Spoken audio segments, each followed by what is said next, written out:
News on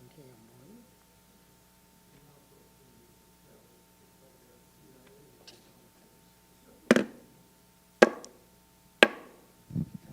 I now call to order the Society's 2,492nd meeting in what is now the 153rd year since its founding on March 13th, 1871.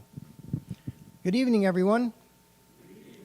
My name is Larry Milstein. I'm the president of PSW, one of the oldest scientific societies of Washington, D.C., committed to providing a forum to further scientific understanding and inquiry. Welcome to our members, guests, and friends to tonight's PSW meeting and to lectures by Tom Kerr and Jim Trebes. Let's start by thanking our sponsors.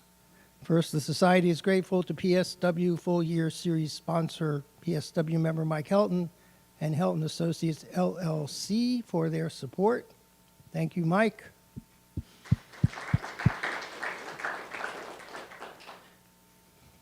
And to Edward Gaddisoo, another PSW member, for sponsoring tonight's lecture. Thank you, Ed.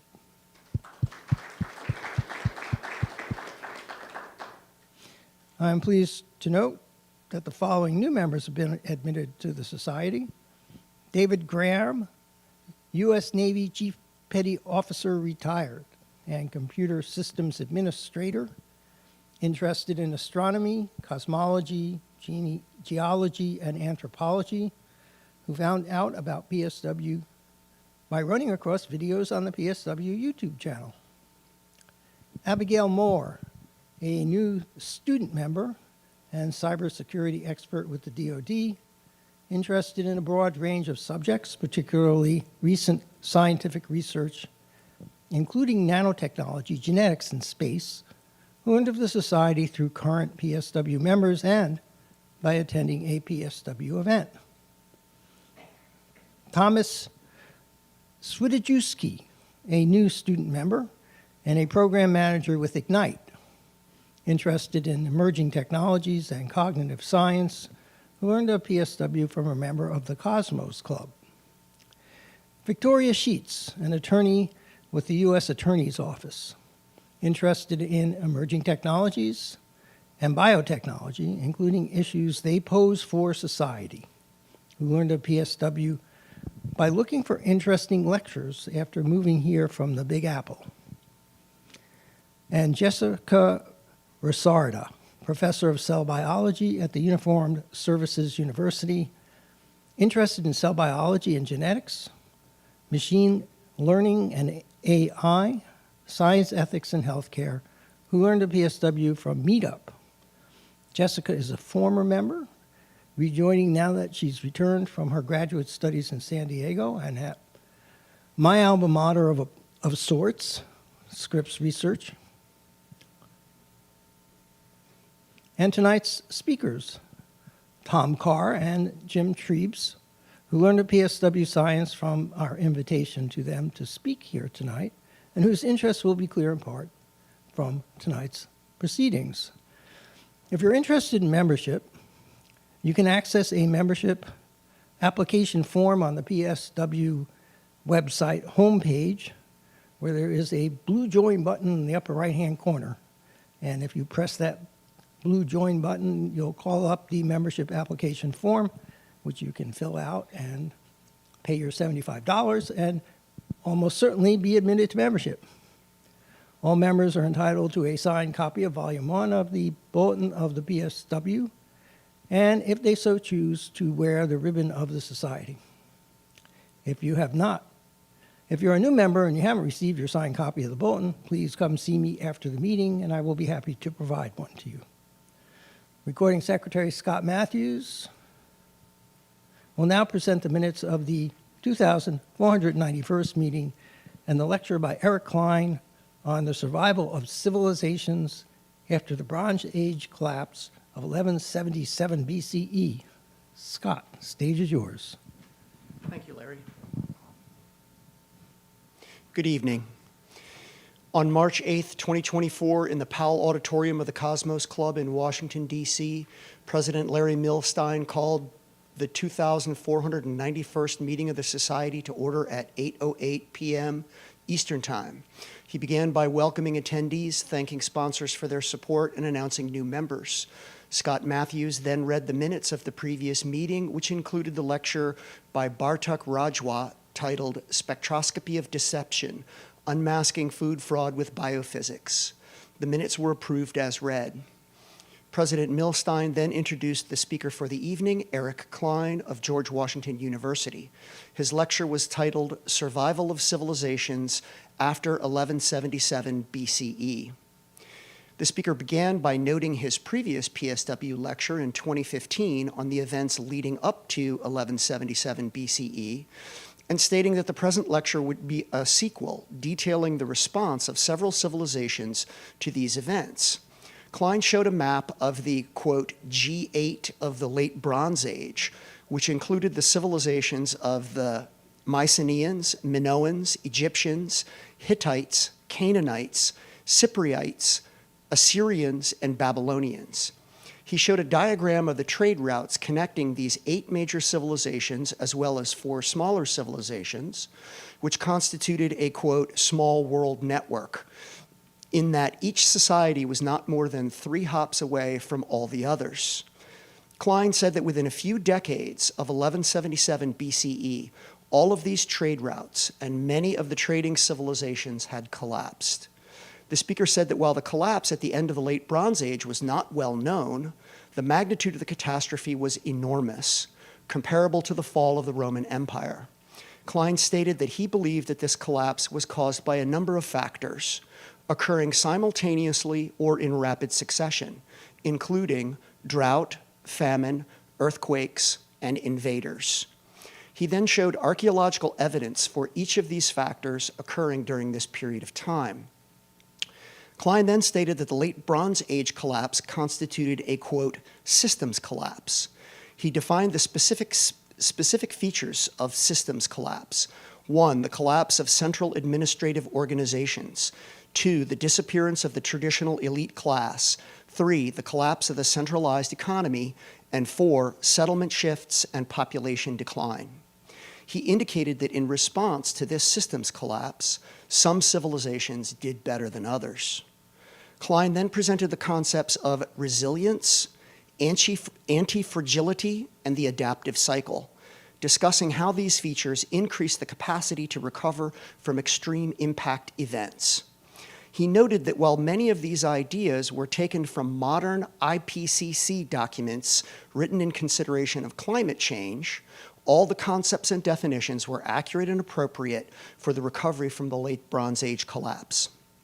He then compared the response of each individual society to the collapse using the previously defined concepts of resilience and adaptation as metrics. He gave each society or geographic area a numeric score. He indicated that while he may have, quote, massaged the numbers using his gut feeling, he was quite confident about his final ranking of the civilizations. The end result was Phoenicians and Cypriots were anti-fragile, having the highest score. Assyrians, Babylonians, and Neo-Hittites were resilient. Egyptians were adapting. Mycenaeans and Minoans were not resilient, but had some survivors. Hittites and southern Canaanites disappeared and had the lowest score. Klein then went through specific arguments justifying the rankings of each of these civilizations with evidence from the archaeological record. He provided evidence that some members of the poorer performing societies, like the Hittites and the southern Canaanites, may have been assimilated into more successful societies. Klein ended his lecture by arguing that the analysis and the discussion of the response to the Late Bronze Age collapse is directly relevant to, quote, what is happening to us today with climate change, a pandemic, social upheaval, supply chain issues, and so on, end quote. The lecture was followed by a question and answer session. One member asked a question concerning the Dorians. Klein responded that there is no historical evidence for the Dorian invasion. A non-member asked a question about the quote-unquote explosion of ancient DNA and the impact on Klein's research.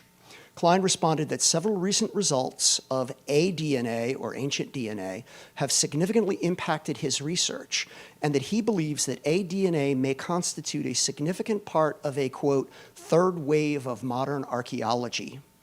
A member asked about the details of what happens to the people living in a city when the city falls or is conquered by invaders. Are the people slaughtered or do they flee? Klein responded that both death and migration occur to varying degrees. He gave examples where a significant fraction of the conquered population flees and migrates into another group, and others where large fractions of the population die either at the hands of the invaders or in the aftermath. A viewer on the YouTube channel asked how the collapse impacted the sea trade around the Mediterranean.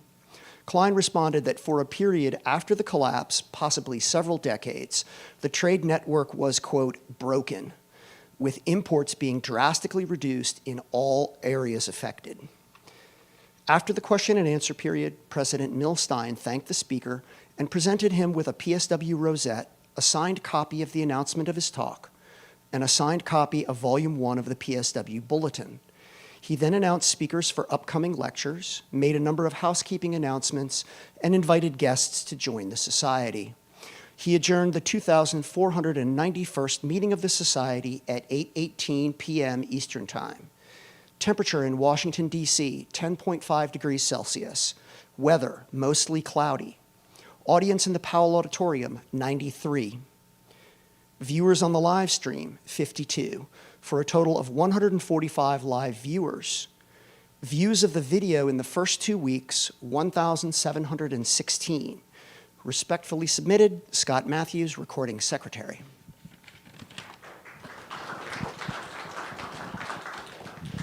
Thank you, Scott. I have one correction to the way you read the minutes. You said it was adjourned at 8. You said it was adjourned at 8:15? I think you meant 10:15 or something like that. Yeah, maybe my hearing's wrong. I think you said 8, but anyway, is there any other important suggestions or corrections to the minutes? Hearing none, I will entertain a motion to accept the minutes as read. Is there a second by a member? Do we have all in favor? All members in favor of accepting? All members opposed? Hearing no opposition, the minutes are accepted as read and will be posted to the website. If there's anybody online who has any suggestions or comments, please send them to corresponding sec at pswscience.org. And we now turn to tonight's lecture by Thomas Carr and James Trebes. Tom is Chief Scientist for Sensors and Directed Energy at MITRE Corporation, is also consultant to the Defense Science Board and the Air Force Scientific Advisory Board, and he is the owner of Alamo Scientific LLC. Tom's research interests include national economic and military security strategy, remote sensing, space industry development, quantum sensing and information, and electromagnetic propagation and interaction with materials. Among many notable accomplishments, Tom led the development of autonomous GPS-independent precision navigation systems, high-resolution synthetic aperture laser radar, and the first system for predicting Scud missile impact points while in flight. He also discovered fundamental properties of high-power laser propagation and a new relativistic wave equation for interacting spin 1/2 particles. He is an author on 64 publications in scientific journals and an inventor on 3 patents, and he is the recipient of many honors and awards, among which I will only mention that he received the DARPA Meritorious Public Service Medal. He is an optical fellow, a fellow of the Military Sensing Symposium, and a fellow of the Society of Photo-Optical Instrumentation Engineers. He earned an AB in physics at Princeton and a PhD in physics at the University of Maryland. Jim is a consultant for the Office of the Undersecretary of Defense for Research and Engineering, for the Missile Defense Agency and for the Defense Science Board. Previously, he was Principal Physicist for Directed Energy at OUSD and the Principal Director for Directed Energy. And before joining OUSD, he was with Lawrence Livermore Laboratory for almost 40 years, where he served as a leader of several divisions.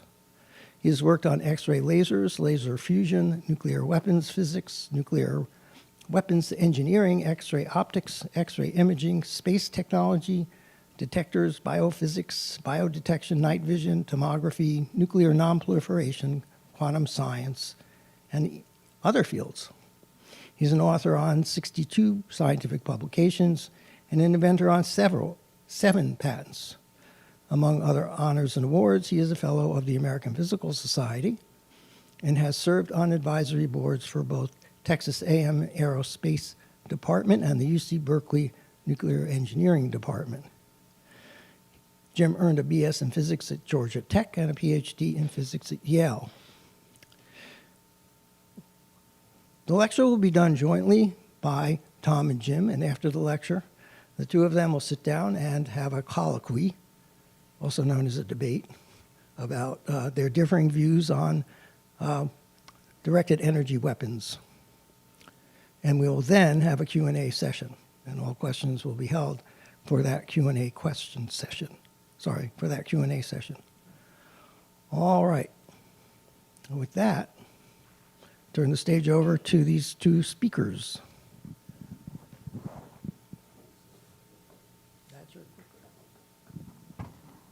Is this on? Can anybody hear me? Okay. Thank you, Larry, for that generous introduction for both of us.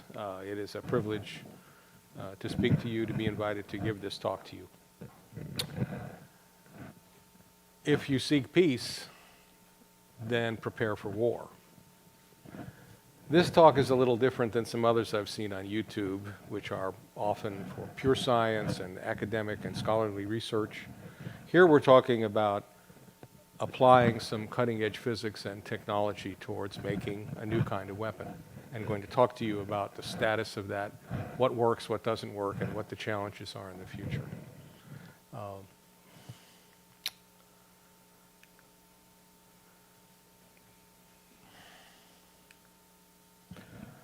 We're going to alternate through this as we go down these bullets. Jim's going to speak on what a directed energy weapon is, what makes directed energy into a weapon. I'm going to talk about some history, what has worked and has not worked in the past, and why things seem to be much more optimistic, much more favorable today. Jim is going to talk about what makes a directed energy weapon lethal, how does it affect materials, how does it affect other weapons, incoming threats. I'll talk to you about the current directed energy weapons that are actually in the field and that are going to be in the field, we hope, soon, including also the foreign systems. Many other countries are developing this technology. Jim will talk about the military challenges, the military issues, the problems with directed energy. It's not all good news. There's some bad news that has to be overcome. And then after we talk a little bit about what the future might be, we'll have a collegial debate. Okay? The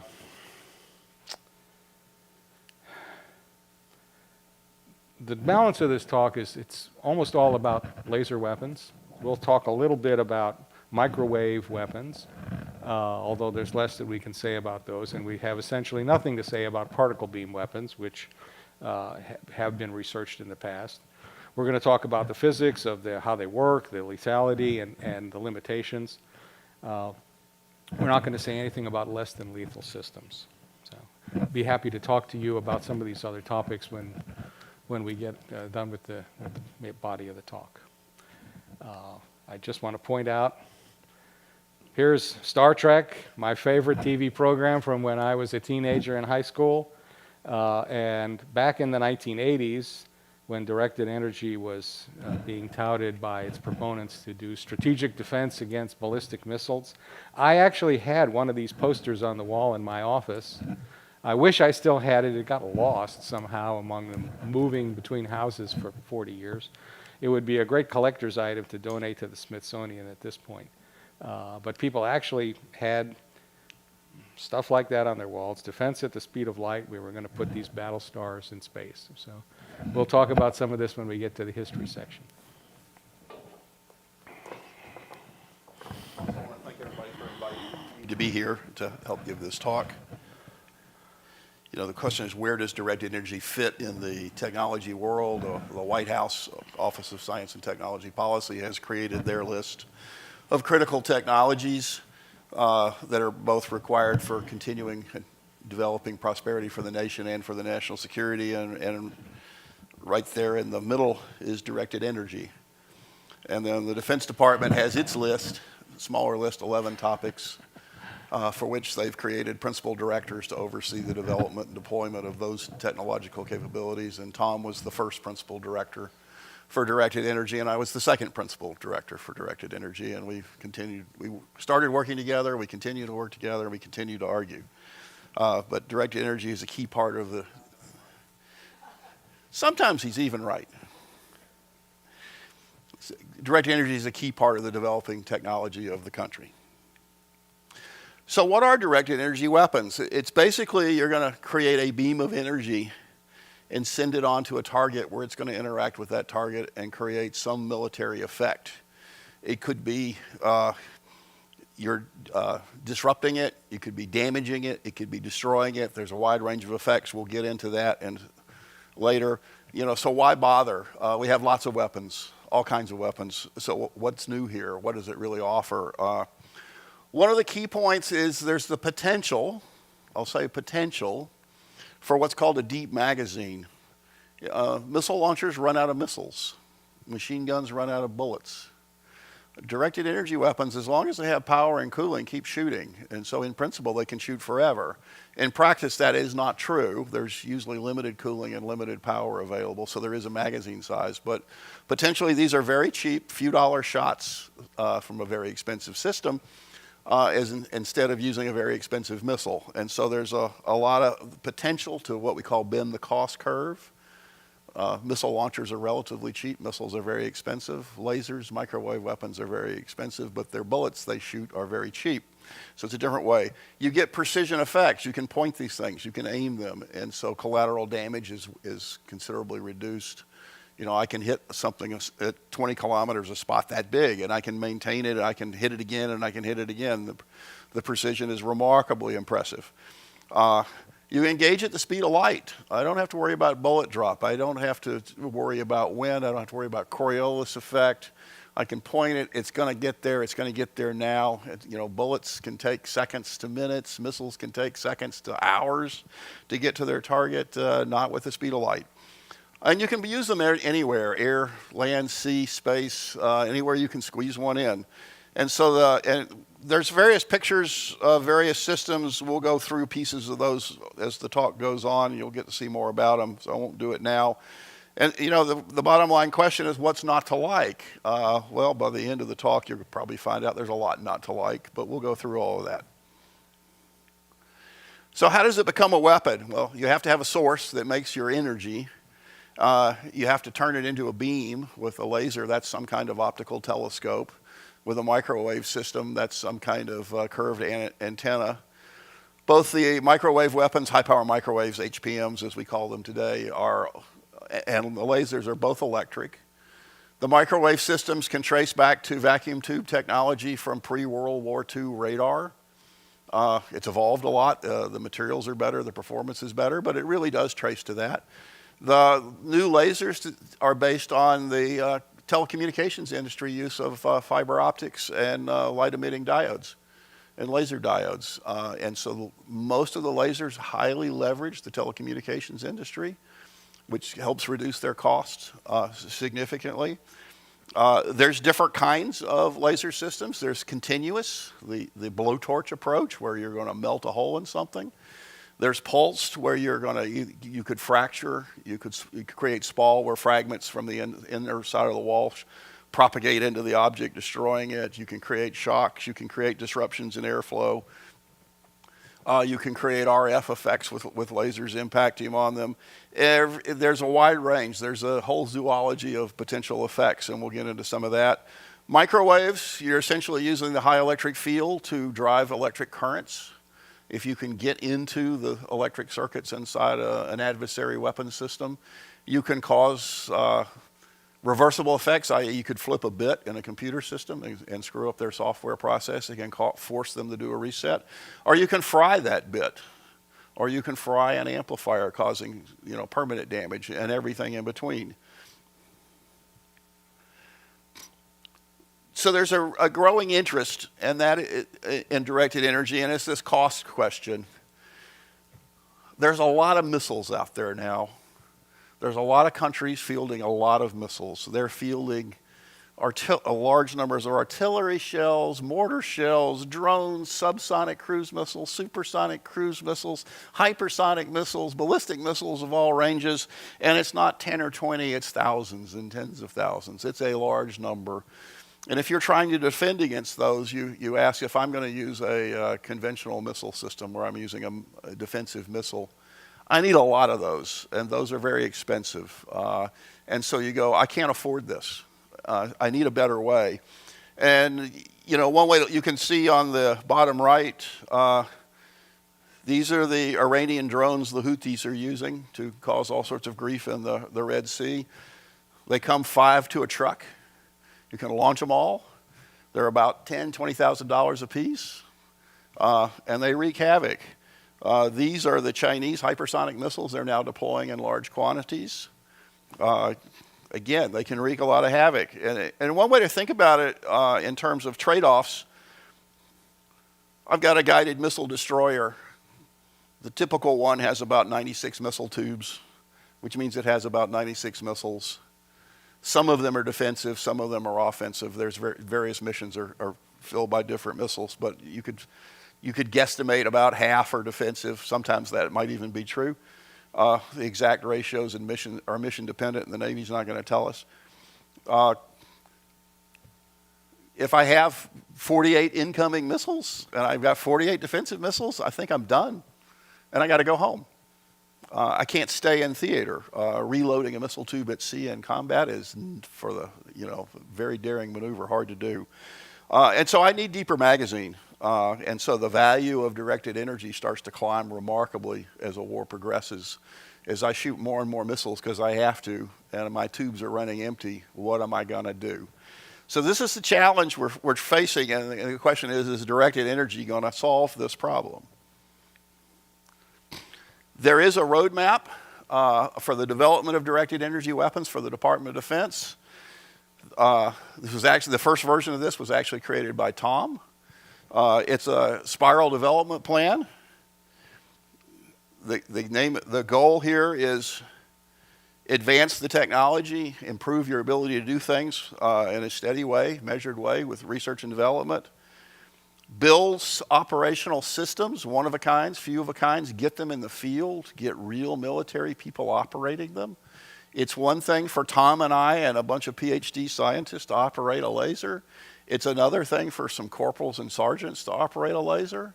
How does that really happen? How do they do that? You have to learn how the real world works and what breaks and what doesn't, and then start to deliver new military capabilities and eventually achieve military dominance everywhere directed energy makes sense. Not everywhere, but everywhere it makes sense. It's not a silver bullet for solving all problems. And it's basically a stair-step approach. And so right now what's happening is tactical missions are getting addressed by today's technology. It's shooting down mortar shells. It's shooting down small rockets. It's shooting down small drones. It's using 10 kilowatt, 20 kilowatt laser systems on small vehicles. You want, as the technology advances, and it is advancing, and we'll go through a lot of that, you want to begin to address the cruise missile problem. There are a lot of cruise missiles out there. That's a bigger, for laser point of view, 200, 300 kilowatt lasers are needed to really address that. And then long term down the road, you want to get back to the strategic mission from SDIO days, the original Star Wars program. What can we do about ballistic missiles and hypersonic missiles? I can tell you, we'll talk about it during our debate. It's a very hard problem, and we are definitely not there yet. I can tell you that, I inherited Tom's roadmap, and what change did I make? And the current principal director for directed energy, Frank Peterkin in the Pentagon, likes to joke that I added the 2 arrows. And so we started to accelerate what we're doing about counter hypersonics and counter cruise missiles. And I will turn it over to my colleague. Thank you. Okay, now now we get to a little physics. And again, we're talking mostly about high energy lasers, high power lasers. The lasers have to operate in the so-called atmospheric windows. They have to work at wavelengths that will get through the air. So here I'm illustrating windows from the long wave infrared through short wave infrared. This is in the so-called short wave infrared, and then finally we get into the visible. And they're all different kinds of laser technologies that fit into these windows. And the laser enthusiasts have worked on all of these windows.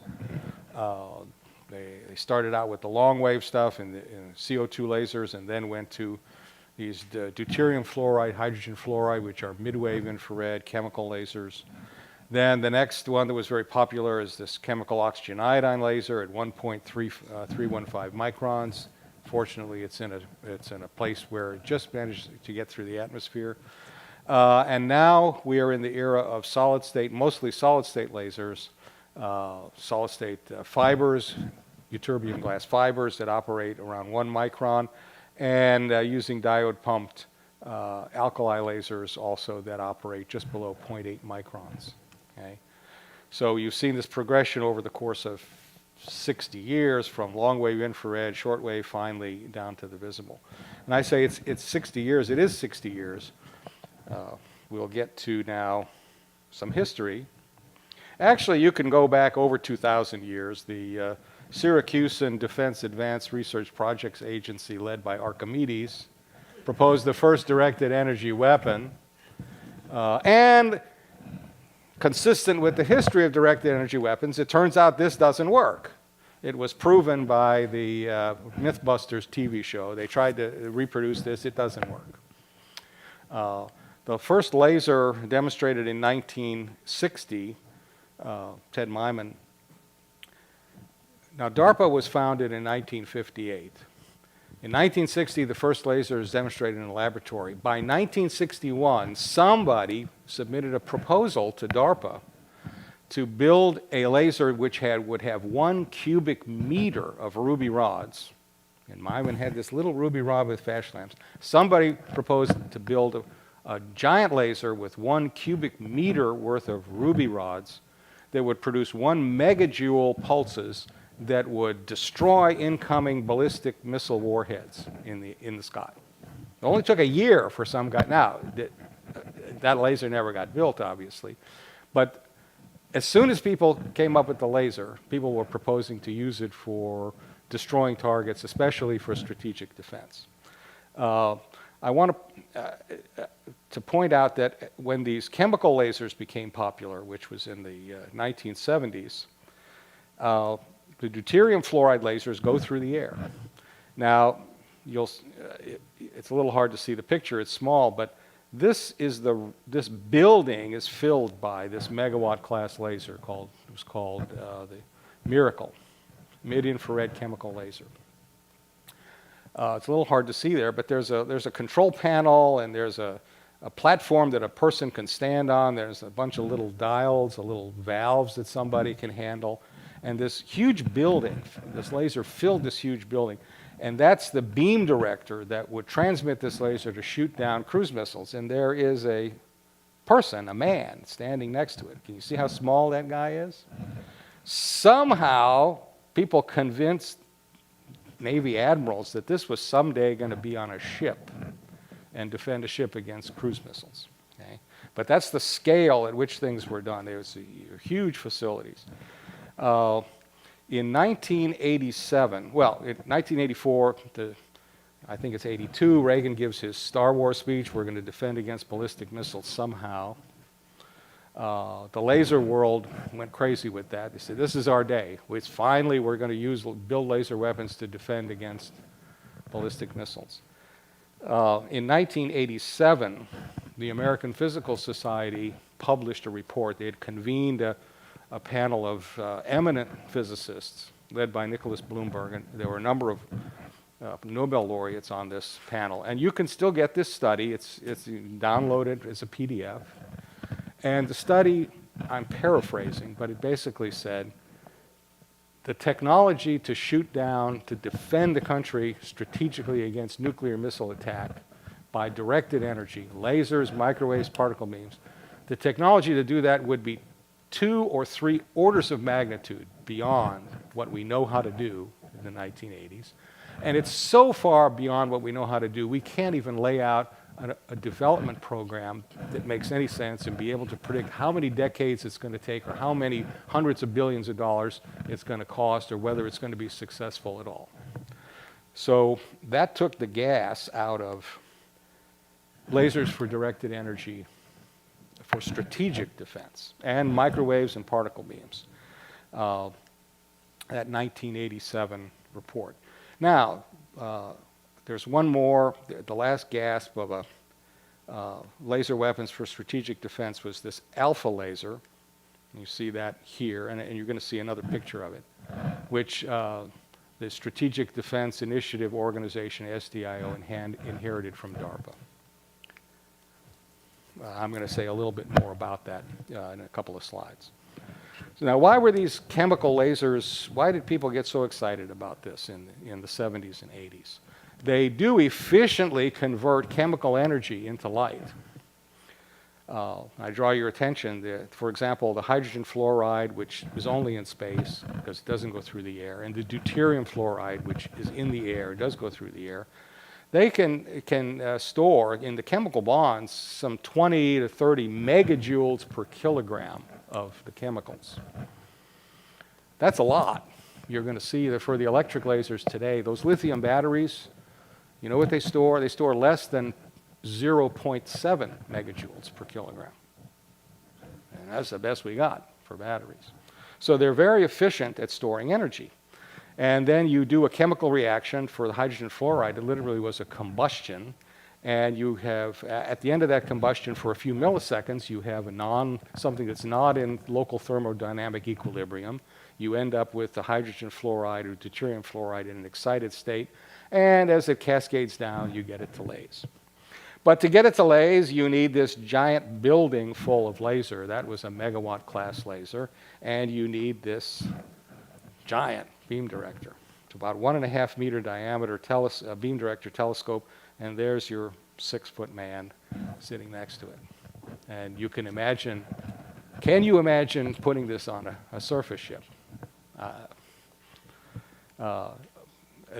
Eventually the Navy decided this doesn't make any sense. We can't, and also we really don't want tons of hydrogen and tons of fluorine. Hydrogen is explosive and fluorine is poisonous. We really don't want that on a ship. So this got shut down. The next chemical laser that came along that was very popular was called this oxygen iodine laser. It's a different kind of reaction, not really combustion, but it can produce 3 or 4 megajoules per kilogram of chemicals, which is pretty good. And it very efficiently converts the energy into an excited state of iodine, and then that you can make it laze. It's shortwave infrared, and it goes through the air. And the Air Force had a program, first the Air Force and then it was Missile Defense Agency, to put this in a 747 aircraft. And the purpose was to shoot down tactical missiles. Not nuclear-armed ballistic missiles, but things like Scuds. This came along after the 1991 war in the Middle East. So this laser and all its control systems and optics and everything else filled up this 747. And this, after it shot down a couple of short-range sounding rockets, it was decided this really didn't make sense as a weapon system, and this program was terminated. Okay. Now, I want to show you about that alpha laser. This was going to be in space. This was the gain generator. Again, hydrogen fluoride would flow out radially through this gain generator in combustion, and optics would be at the two ends and make the beams go back and forth, and you'd get a laser beam. Well, that's the gain generator. That's what the infrastructure was at the Capistrano test site to operate this laser. There's acres and acres and hundreds of millions of dollars of infrastructure to handle the chemicals and do the pressure recovery and all of this to make it work. And then someday that was supposed to be a laser weapon in space. This was the first directed energy program that I worked on, okay? So I'm entitled to have an opinion about it, okay? What do you think? What do you think, okay? Somehow all of that was going to get packaged into a satellite, okay? And this was a serious program, went on for many years. Okay, what happens after that? Well, then the emphasis goes to tactical defense. People finally accepted that we're not ready to shoot down nuclear ballistic missiles with lasers or microwaves or particle beams, but we could maybe do this tactical defense and offense. So there actually was something called the THEL, Tactical High Energy Laser, which was deuterium fluoride chemical laser. Again, a building full of laser. Somewhat smaller beam director, and it shot down mortar shells and artillery shells and so on. And people thought maybe I could put this into a bunch of trucks, truck it around. Again, the idea of trucking around hydrogen gas and fluorine gas really didn't make a lot of sense. But all this time, commercial industry was working on electrically pumped solid-state lasers, crystal slabs, optical fibers, other laser media. And the breakthrough for this stuff really came in around 2009, 2010. A 100 kilowatt, totally electrically pumped solid-state laser was produced by two different contractors. Sort of the size of an industrial kitchen refrigerator. Okay. And then the laser world was off to the races with these electrically pumped technologies. Some highlights. In 2019, an electrically pumped laser, 150 kilowatts, was put on a ship, the USS Portland, and this is an infrared picture of it shooting down a drone. The laser was on the bow of the ship in the foredeck. Okay? And another number of other highlights here of electrically pumped lasers. The development of these diode pumped solid-state lasers really opened the door for actual weapons that weren't just demonstrators, that weren't just laboratory things, but actually got out in the field and you could really see how you could use these as weapons of war.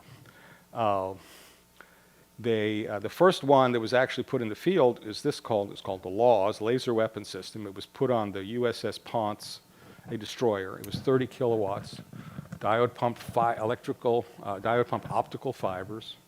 It was deployed on the ship from 2014 to 2017.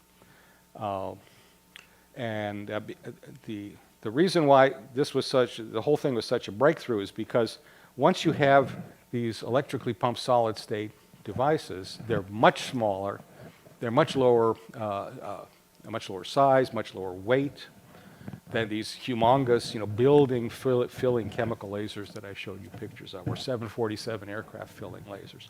So now you can think about actually putting these in the field, putting them on vehicles, making them transportable, making them mobile. Okay? I will say there are some costs. If it's an electrically pumped laser, unlike something that gets its energy from a chemical reaction, you need a separate power source. Secondly, and the power source, is you put the power into batteries, and the batteries only store a fraction of a megajoule per kilogram. So you need a lot of batteries to equal the power and the energy of those chemical lasers. And furthermore, I got to say, the efficiency, most of that chemical energy can get converted into light in those old chemical lasers. But for these electrically pumped things, 2/3 or more of the energy ends up as waste heat. So you got to cool it, and then it's all that energy you stored in those batteries, 2/3 of that just is heat, and you got to throw it away. So there are costs to this, and we'll come back to that later when we talk about limitations. There are today, acknowledged by the DoD, 22 directed energy weapons that are deployed. They're all electrically driven in some way. They're mostly for defense against soft targets, things like drones, shooting down drones, exploding artillery shells in flight. And here we list, we give the names of them. We're going to show you pictures of most of these in some later view graphs. These are all at the, I liken this stuff to the air power, aircraft as weapons in 1914. They were balsa wood and cloth stretched over balsa wood frames, and they were biplanes. And they weren't really very dangerous. They mostly were an annoyance compared to the stuff on the ground, okay, of artillery and tanks and poison gas. Those biplanes were not very serious as weapons. This stuff is just the entry level. What's coming in the future for the harder targets on more mobile platforms will be will go after targets like cruise missiles, maybe eventually fixed-wing aircraft. They'll have higher power, they'll have higher efficiency. Hopefully they'll have better energy storage and heat management technology. And they will be integrated into and complement all the other stuff that's out there, kinetic weapons, electronic warfare, and so on. That's not there today, but that's what we will see coming, and we'll have more to say about this in additional slides. Now, I just want to say a few words more about the physics of this. What are these diode pumped lasers? How do they work? What's the physics of them? There are, for the diodes, there's two ways to, a single diode, by the way, a single fiber, a single laser fiber that's pumped by laser diodes can produce 1 or 2 or maybe with exquisite engineering up to 3 kilowatts in a single fiber beam. That's not enough to be a weapon. Okay? 3 kilowatts in a single beam that's basically diffraction limited, that you can focus on a distant target. So how do you make things that are 50 kilowatts, 100, multi-hundreds of kilowatts? You have to combine many fibers. One way to combine them is spectrally. It's sort of like working a prism or a grating backwards. Many fibers, they all have slightly different wavelengths, and when they go through the combining optics, each color comes out at a different angle, and then all those different angles get combined into a final, the same angle, and all those different colors get overlapped. So now if you have 2 kilowatt in a fiber and you have 150 fibers, you can have a 300 kilowatt laser. And we're going to show you that in a couple of slides. Another way to do this is to coherently combine them. You take many, many fibers and you make a phased array. And each one, a fiber might have 1 or 2 or 3 kilowatts, but they're all, spatially, it's all phased up, so you can focus it all to a single spot in the far field as if it was all in a single beam. And this kind of laser has also been demonstrated. There is another type called the distributed gain, which uses slabs of crystals. And you pump them with laser diodes, and every slab adds a certain amount of power. And you can have multiple modules and lots of laser slabs and get the power up to the multi-hundred kilowatt level. This has been demonstrated. And finally, there's something called the diode pumped alkali laser. Alkali atoms, you can pump them with laser diodes and pump them to an excited state, which then relaxes with very little loss of energy to a state, another excited state that's just a little bit below the one that's pumped by the diode. And then it lasers down. And these, depending on the alkali atom, can work from 700 to 800 nanometers, just outside the visual range, just outside visible light. And this has also been demonstrated. And I just want to show you some photographs before I get off the stage and give this back to my colleague, Dr. Trebes. I said these really exist. Well, here's a 300 kilowatt spectrally combined fiber laser demonstrated by Lockheed Martin Corporation in 2022. 300 kilowatts average power. Also demonstrated is a 300 kilowatt coherently combined fiber laser demonstrated by a different contractor, Enlight, in 2023. And here you see you don't have to count all the little dots, I'll tell you. There are 151 fibers there. 151 in this array, which when it gets all phased up, makes one spot in the far field. Okay, and a very good beam quality. This is a distributed gain laser. General Atomics produced a 300 kilowatt class distributed gain laser. It'll fit on a not very large optical table. You put a box around it. It makes a nice package. And then finally, the diode pumped alkali laser is a laboratory device. I can't say the power, but Lawrence Livermore National Lab has been leading research on that in this country. So we already have in laboratories 300 kilowatt average power HELs. There are some lower power HELs that are actually in armored vehicles and on ships at the tens of kilowatts to 50, 60 kilowatts. But for higher power, we're at the 300 kilowatt level, and these contractors are moving on to 500 kilowatt and 1 megawatt average power, scaling up the power. Okay? Again, I want you to, this is a laboratory, okay? It's not a whole building. Remember, you saw that enormous building or a 747 filled with stuff to be a megawatt class chemical laser. These are much more compact. Now, somewhere there's a power supply, and somewhere there's a chiller to take the heat out. Got to have that somewhere. But these seem to be much more compact than what was a generation or two back in the 80s and 90s. Now, I don't want to oversell here. Every laser went through this process of, rapid growth in power. From the first thing somebody did in the lab, the CO2 lasers went up to the megawatt class, then the HFDF, then the chemical oxygen iodine went to the megawatt class. Now we have the solid-state lasers and the DPAL, the electrically pumped, and they're up in the multi-hundred kilowatts, hopefully soon to be up in the megawatt class. We haven't hit the limit of those electrically pumped lasers, but there will be a limit. We'll hit it. We want to find out where it is. It's not going to go up. They all have their day and they all have their limits. We don't know where the limits are, but the history of this has been everybody hit their limit. What really prevented these other things from putting weapons in the field is their size, their weight, and all the other operational issues that impeded that. People they didn't want to have explosive, poisonous chemicals or, a 747 coil laser orbiting over the Persian Gulf is a big, fat target, okay? Operationally, it was just deemed this doesn't make sense. I think,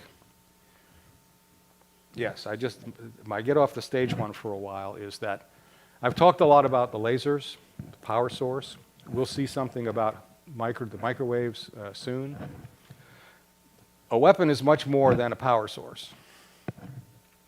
And these directed energy weapons are much more than just a big laser. And I call your attention, we've got the red boxes. Here's the laser source. And there's lots of interesting physics in making more powerful lasers and making them more efficient and making them more compact.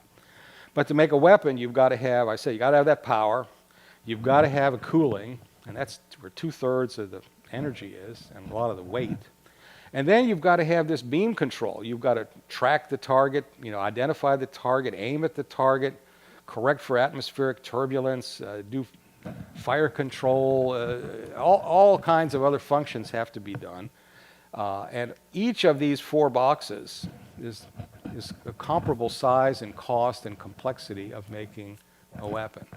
And in fact, a lot of what needs to be done to get these in the field isn't anymore on the laser source. It's on making the power and cooling smaller and more efficient and getting this beam control to be more robust, more rugged, work in the field and work in more environments.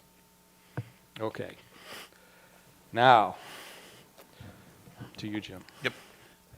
Before I get into the physics limits, I want to say one thing. In 2014, when the USS Ponce got its 30 kilowatt laser, that was a remarkable event because it showed that a laser could actually provide real military value to a ship and operate on a ship and be operated by regular sea personnel, not conehead scientists and engineers.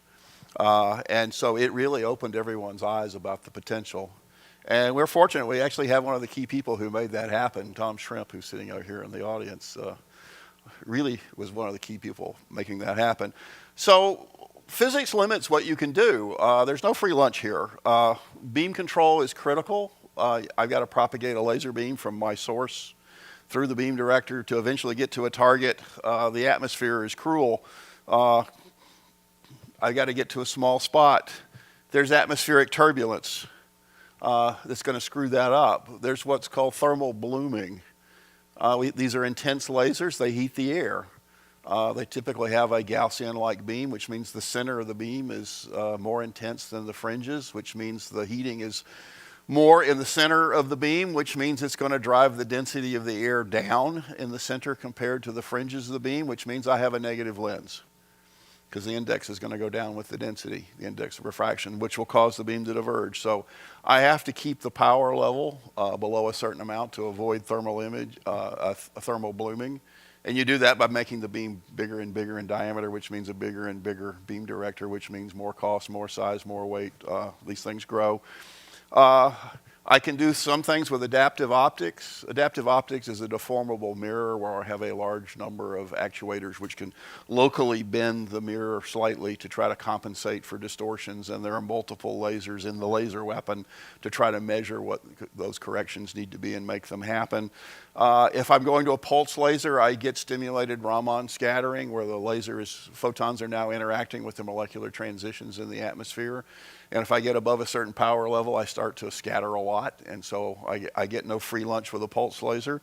And I get self-focusing where the electric field of the laser beam can actually drive the index in a nonlinear way to cause the beam to focus. And so again, there are limits there.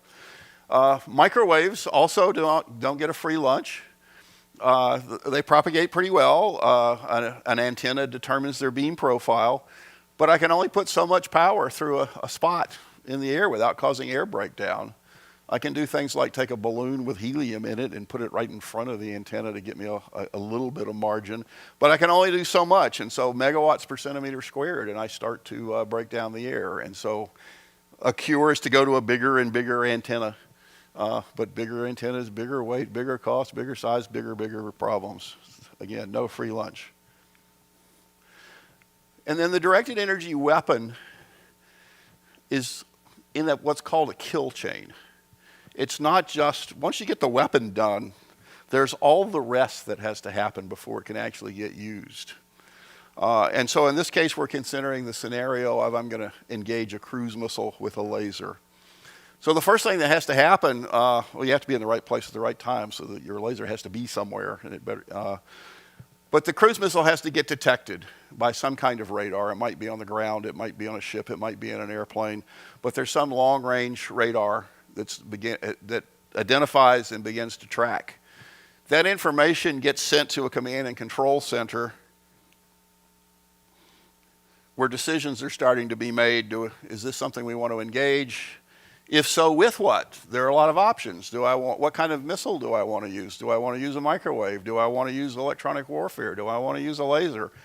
If I use a missile, once the missile's gone, I might not have a replacement for it. So magazine depth gets folded in here. So a lot of decision making.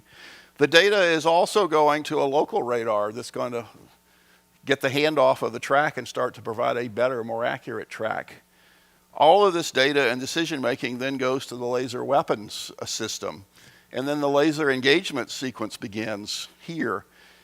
And so I have to optically acquire with my beam director. It's a fantastic telescope. This is a great thing, and it's great for reconnaissance and observation when you're not zapping things. I have to acquire it. I begin to track the target optically. I'm going to center on it. I'm going to put a pointer laser onto there. I'm going to identify what the target is. I'm going to pick an aim point, and we'll talk about aim points here in a few minutes.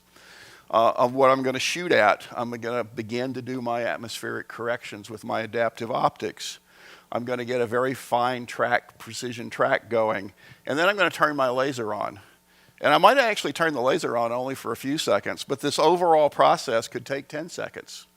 And so again, there's no free lunch. I don't get to go zap, zap, zap, zap. It's zap. It takes time. And then after I've done all that, what did I do? And kill assessment's actually a really tough problem. If I hit the thing, put a hole in it, so what? And we'll get to that of what really constitutes a kill and how I do it. But you must fit into a kill chain with all the other weapon systems going on. And all that has to be integrated in, and that is a real severe challenge. It's also a challenge for all the other kinds of weapons as well.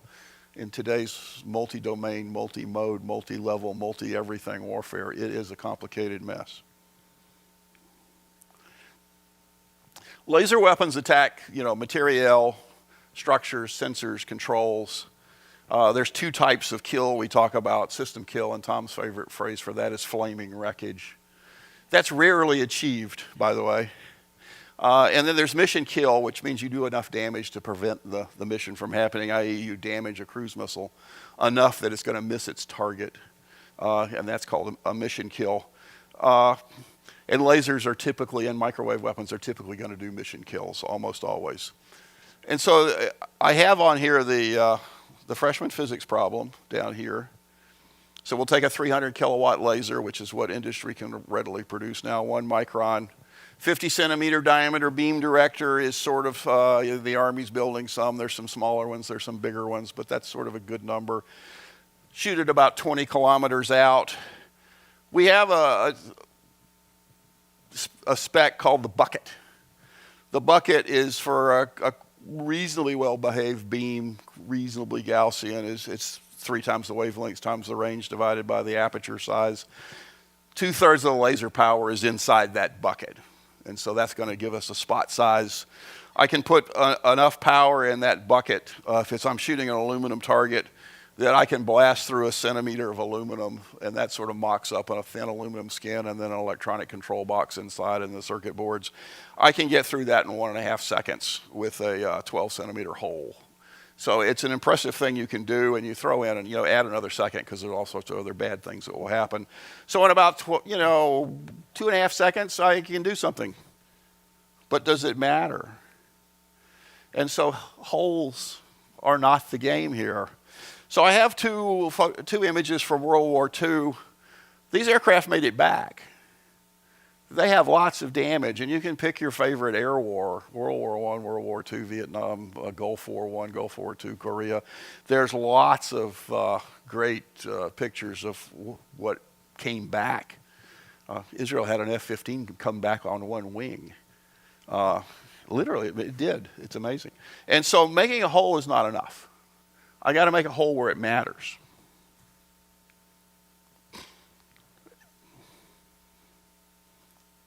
I'm going to skip to this and then come back to that. And so how do I do that? How do I know where it matters? And so I'm going to pick a target that I'm interested in. And so there are lots of targets, and so you'll have to do this a lot of times. And so we'll say a cruise missile. I'm going to gather all the information, all the intelligence I can on that cruise missile. And there'll be gaps, but there are design rules for cruise missiles. Cruise missiles don't have a free lunch either.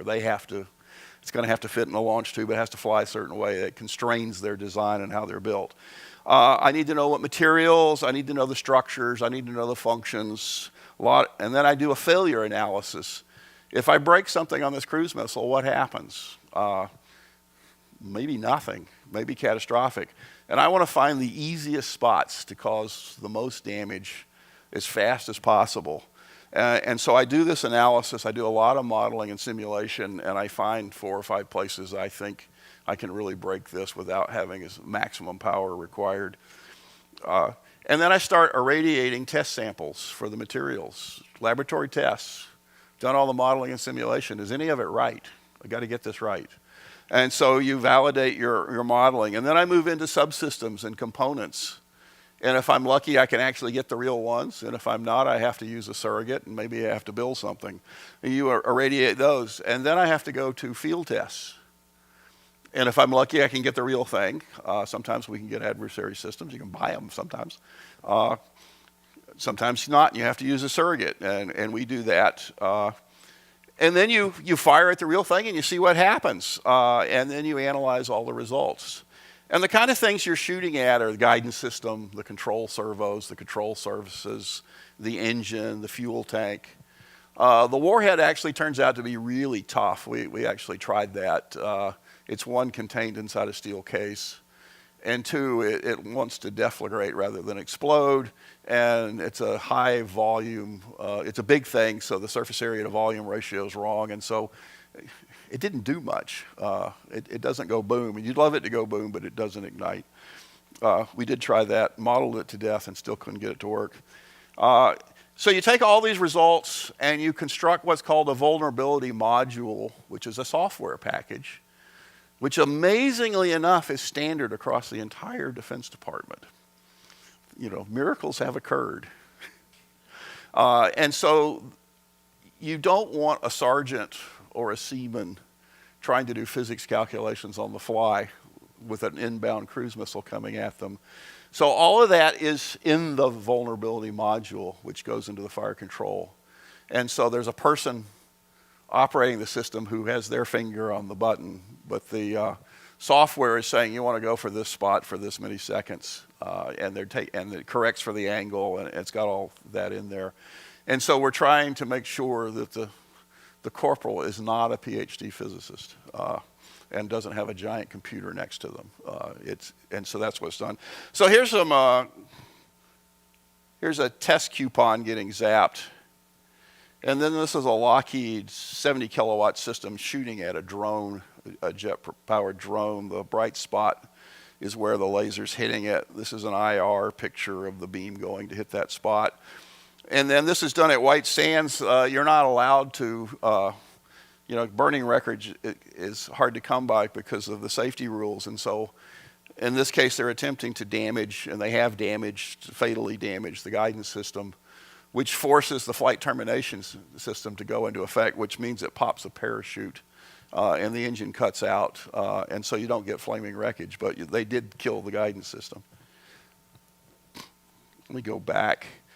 There's continuous wave lasers versus pulse lasers.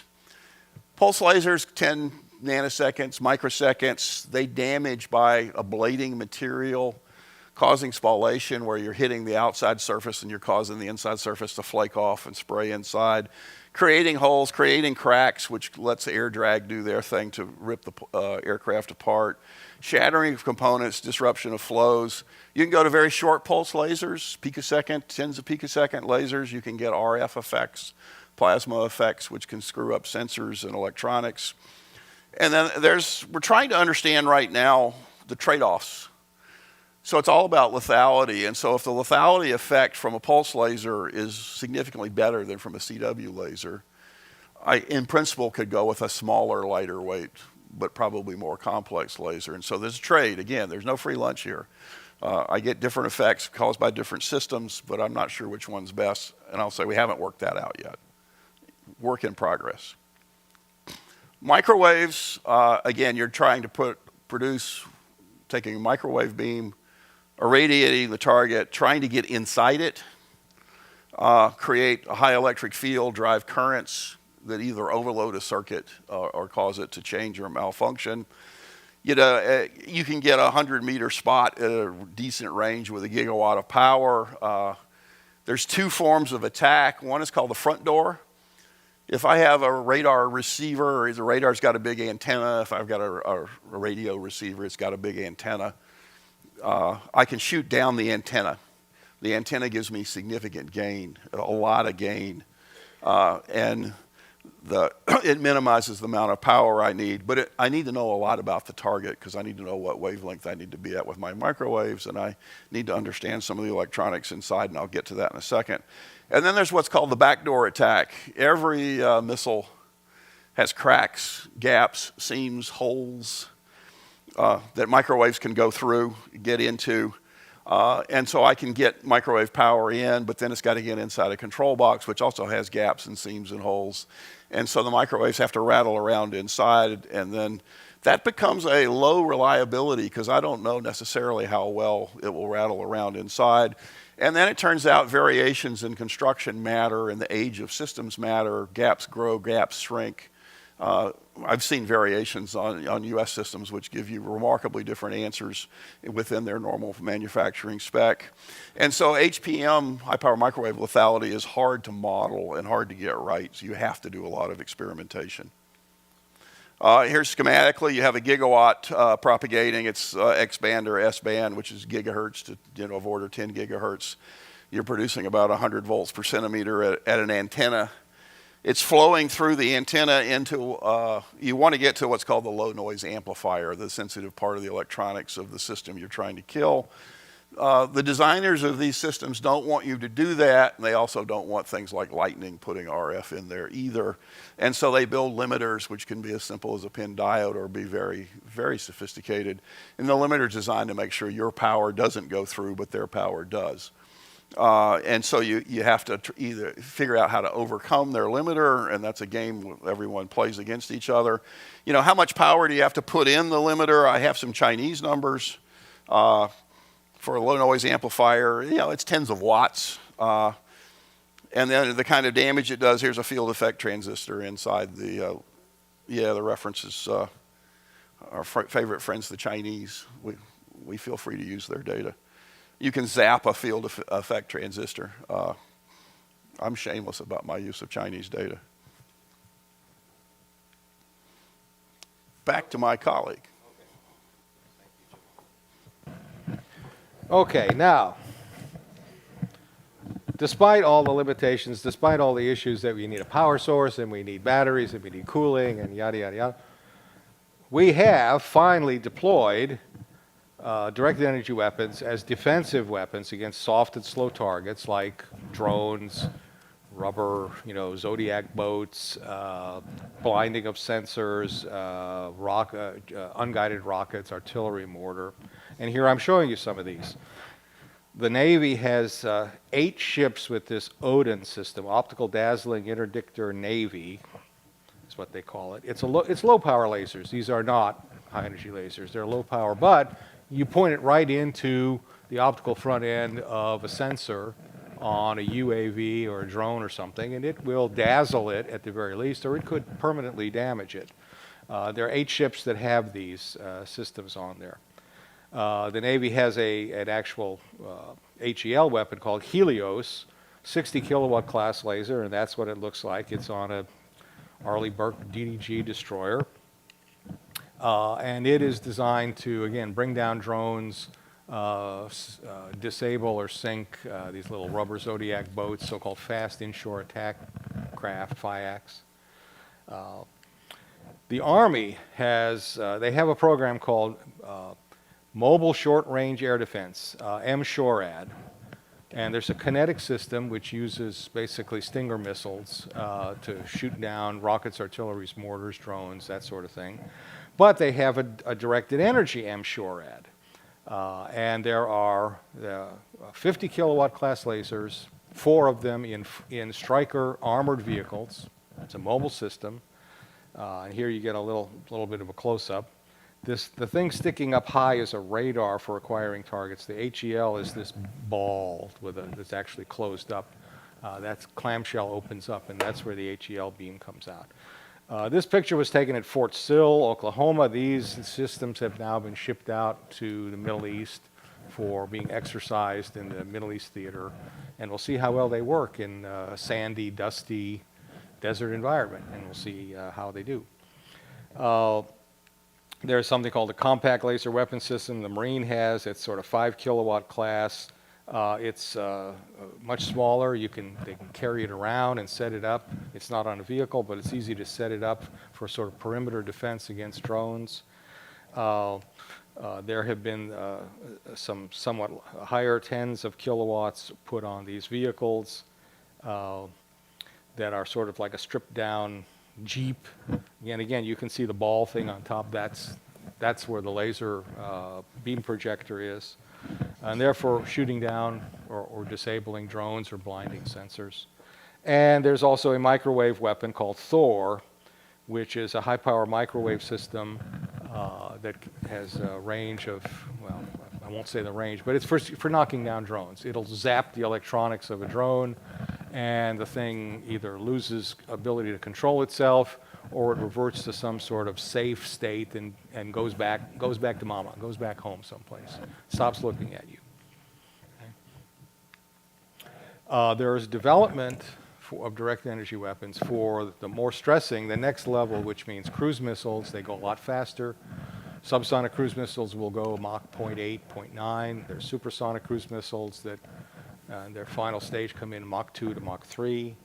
The Army has a program, indirect fire protection. That's going to use 300 kilowatt class lasers like those electric lasers I showed you in an earlier slide. This is not the IFPC-HEL, the 300 kilowatt. This is a photograph of an earlier system, but the IFPC-HEL will fit into a similar size vehicle, a truck basically. It's not to shoot on the move, it's to go to some place that needs to be defended against land attack cruise missiles, and as part of a kill chain would shoot them down. There's a high power microwave version, which the Army is building, and expected in delivery in this fiscal year, that uses high power microwaves, and I believe this is really a front door. It's to disable the sensors, the radar seekers of these kind of weapons.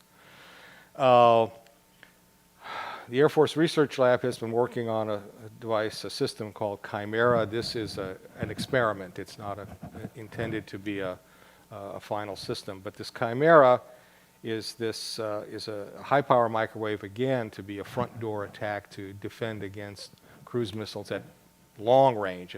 Again, I can't say the range, but it's quite a long range. Notice it has this big antenna, and then there's this spherical thing. The beam comes up, out, and then goes into this ball, kind of, and then off the antenna and goes to the target. What is that big ball there? That's a bag, a gas bag of sulfur hexafluoride. And the beam goes through that. It doesn't cause breakdown of the sulfur hexafluoride, and it expands. And when it finally gets out of that outside that bag, the radio frequency energy, power level or flux level is below the air breakdown. So now it can go out into the air and into the antenna. The follow-on to that is a device that will be called Defend, and that is going to be look more like something that could be deployed to actually defend against these long-range cruise missiles. Finally, so now we've had the Army, and this is, again, for base defense, Air Force against cruise missiles. And here's the Air Force on an airplane. This is the first picture we've shown of these electric lasers on an aircraft. The Special Operations Command, SOCOM, had this program called Airborne High Energy Laser, AHEL. It's going to be 60 kilowatts, roll on, roll off, to shoot at things on the ground. And this would be an offensive directed energy weapon. And the program was just killed. It was zeroed out in the budget, and SOCOM has declared this week, I think, did a press release saying, we're done. If anybody else wants this thing, it's all palletized, the laser's all built, the beam director's all built, but we're not going to fly it on a C-130. If you want it, you can have it. So if you know anybody that wants one, it's available. Now, other countries are developing the same technologies or similar technologies and for similar kinds of missions. The Russians have this laser dazzler that they call Perezvet, and it's designed to shine up into the sky, into outer space. It's designed to dazzle and blind sensors that are up there looking down on them. They don't want anybody looking down on them.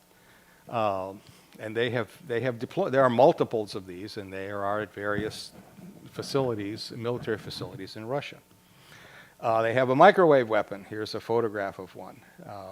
They used to have, I think this has been retired, they had an airborne laser. I believe this was CO2 laser.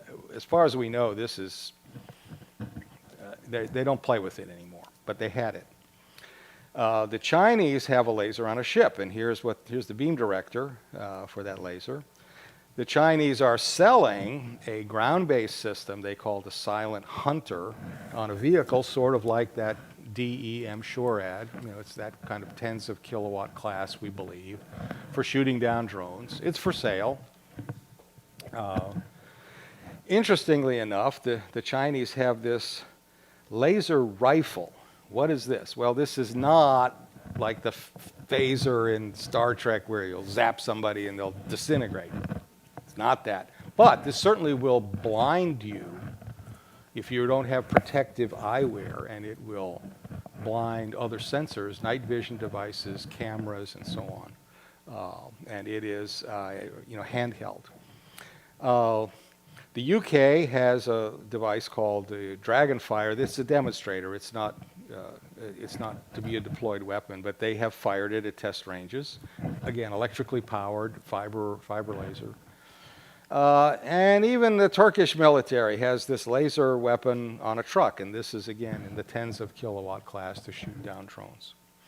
So everybody's in the game, and there are many other countries. Israel is developing something called the Iron Beam. They had their Iron Dome, which is a kinetic defensive weapon to shoot down unguided rockets and artillery and mortar. Each of those every round in the Iron Beam is $50,000 to $100,000, Iron Dome rather, is $50,000 to $100,000 per round. Okay? And they're shooting down Katyusha rockets that cost a few $1,000, or artillery shells that cost a few $100 a round, or drones that might be a few $1,000. So it's not a great cost exchange. So they are now investing in this thing they call Iron Beam. They had a prototype that was a lower power. That's what these photographs are. It's a lower power one. It's actually a pretty small device that's up here on this tower. This was for prototype testing. They were very happy with how well it worked. And now they are developing 100 kilowatt class, and it will be deployed in 2025, they say, if they stay on schedule. So they're committed to doing this. They want the cost exchange. They think because of the cost exchange, they need to not just be relying on the Iron Dome, which they would presumably use against the more expensive targets, and the cheaper, easier stuff to knock down, they would like the Iron Beam. And now, back.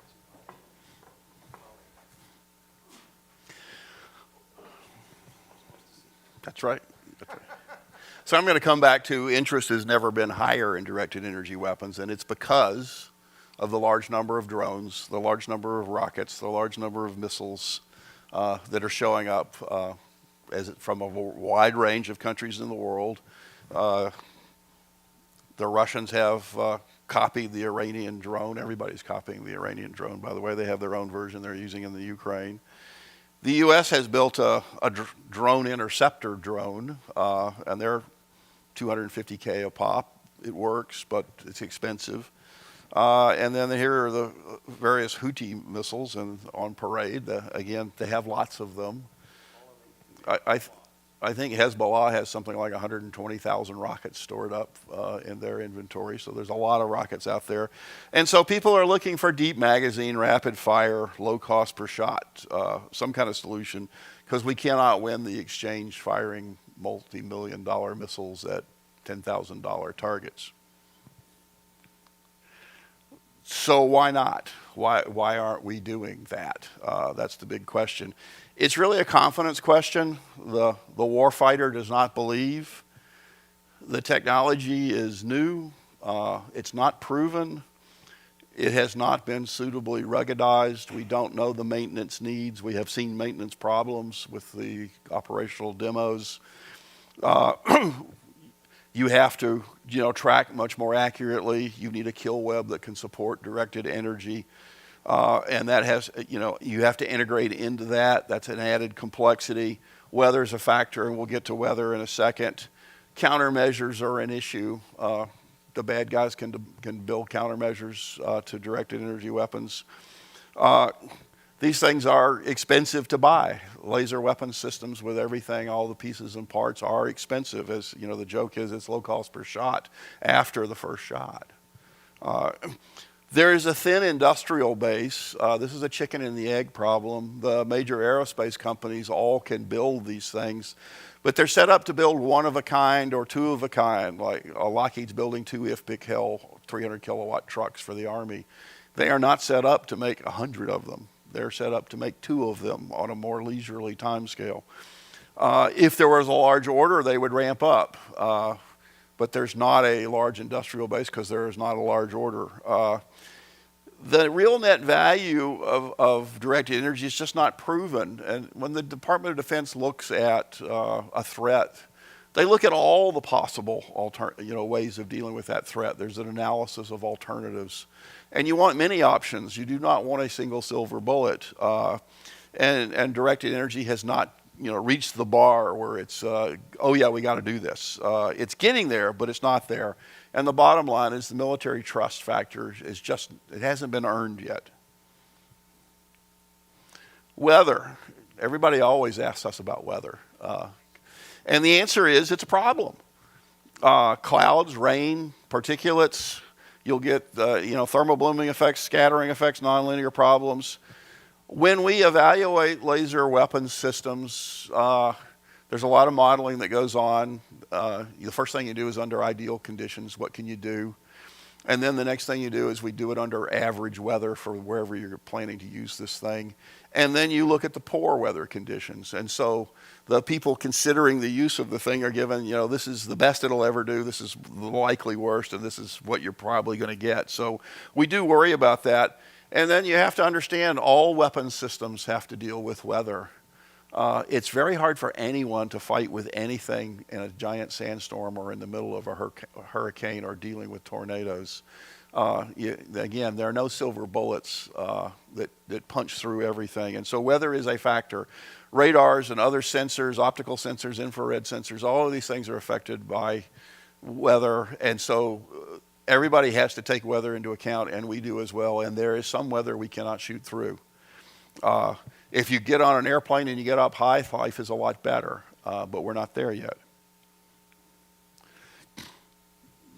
Every weapon has a countermeasure. For lasers, I can put smoke out. I can put particles in the air. I can use a narrow bandpass laser filter to protect a sensor from the wavelength of the laser. I can use reflective coatings. I can use decoys. I can put ablative material on there. I can spin the missile or the artillery shell and distribute the laser energy over 2 pi. I can go to high G maneuvering and high speed to make tracking harder. I can go after the kill chain. There's nothing, killing the kill chain is a great thing. I can go kill the laser. There's a lot of things I can do. There are similar things for countermeasures. I can improve the seals and joints and the holes and feed-throughs. I can improve the limiters. I can go kill the kill chain. I can go kill the microwave weapon. I can do all of these things. But the countermeasures people also don't get a free lunch here. If I deploy countermeasures, I've got to do it at scale. I'm adding weight. I'm affecting performance. I'm adding cost. And so there are trade-offs.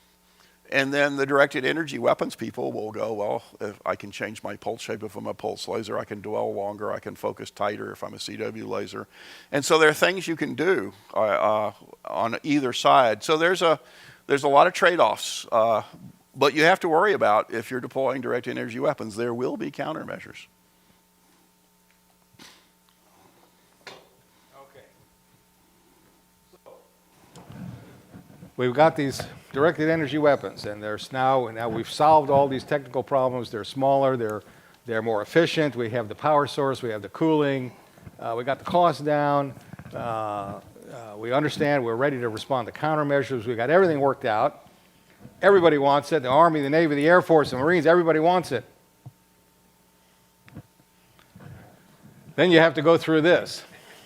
Okay? This is a real chart of the acquisition system for a program of record in the Department of Defense of the United States military. Okay? Imagine having to go through this mess, go through all of this through the normal system of developed requirements, and you have milestone. This has milestone A and milestone B and milestone C, and this is competing against this new kind of weapon, which admittedly has uncertainties because it hasn't been in the field long enough for us to understand how it really compares with alternatives. So this is what, when you say, why isn't there more in there? Why isn't there more out there in the field? And why isn't more money being spent? The idea of going through this and being able to satisfy all of these processes and reviews and milestones and so on, and have the understanding and experience to be able to do that, well, this is set up for the legacy systems and the things that people have been using for 100 years. And direct energy doesn't fit into that. Okay.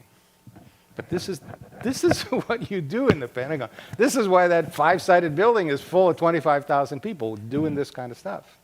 Okay? Okay, what does the future hold? The threats are going to get worse. The number of cruise missiles, drones, hypersonic missiles, all of that is going to grow. It's in the thousands to tens of thousands. Hezbollah's got reportedly 150 to 200,000 missiles it could launch over the northern border of Israel. The U.S. is going to face the same thing if it gets into a war, Middle East, Far East, wherever. Budgets are constrained. But the number of threats is going to grow, and there are these science and technology challenges. Today, we have technology that can deal with some of these threats, certainly the soft targets, the drones. We know that we have the technology to do that. We don't have much operational experience with it. It needs to be improved, made more rugged, and so on. But that we can deal with. We expect we're on a trajectory for ground-based, to deploy more of these ground-based and ship-based high-power microwave and laser counter-UAV, and eventually, a few years further down the road, counter-cruise missiles. And I hope there'll be some airborne counter-UAV, counter-cruise missile systems coming along, although with the Air Force just canceling their one airborne laser weapon, the AHEL, the future is uncertain on that. What's very uncertain is whether we can reduce the size, weight, improve the efficiency, and reduce the cost to go after the very hard targets like hypersonic missiles and ballistic missiles, where the timeline is very short and the target is really hard and resistant to, and it's especially hardened against these kind of threats. So looking at the crystal ball, maybe we get to this big laser on a UAV, don't know. But now we have a debate because we have different points of view about what the future is going to hold. So we'll debate a few issues and then we'll open it up for questions.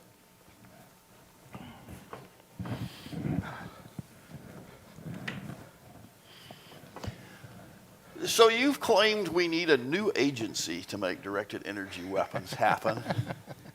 A crazy idea if ever I heard one. So let's hear your story. Well, I don't claim that we need a single agency in the Pentagon that does all directed energy weapons.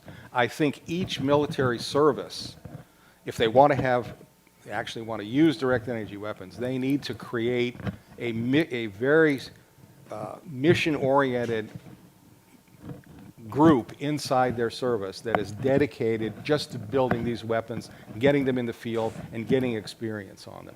And I think if you look at the history of revolutionary advances in these war machines, if you will, most of the time what you find is successful. It's some small dedicated group inside military service that has assured funding, and it has one mission to do one technical advance and get it in the field.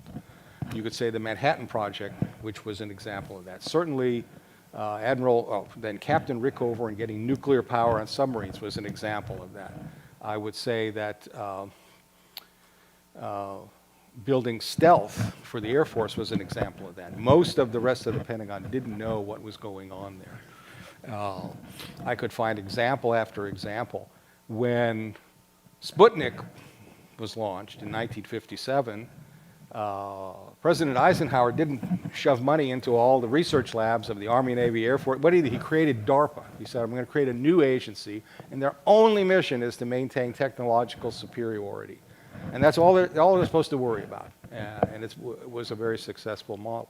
So when I look at what's going on today, I think the Army has been very successful with its so-called RCTO, Rapid Capabilities at Critical Technologies Office, RCCTO, and they were told to do directed energy, hypersonics, and I think space. I would say they need to change that and make a part of RCTO that just deals with directed energy. But at least RCTO, which was very focused on those technologies, got those 4 weapons on the Stryker vehicles.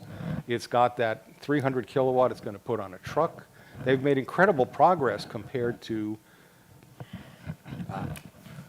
I may hurt feelings of some veterans here, but the Air Force, what's the Air Force got?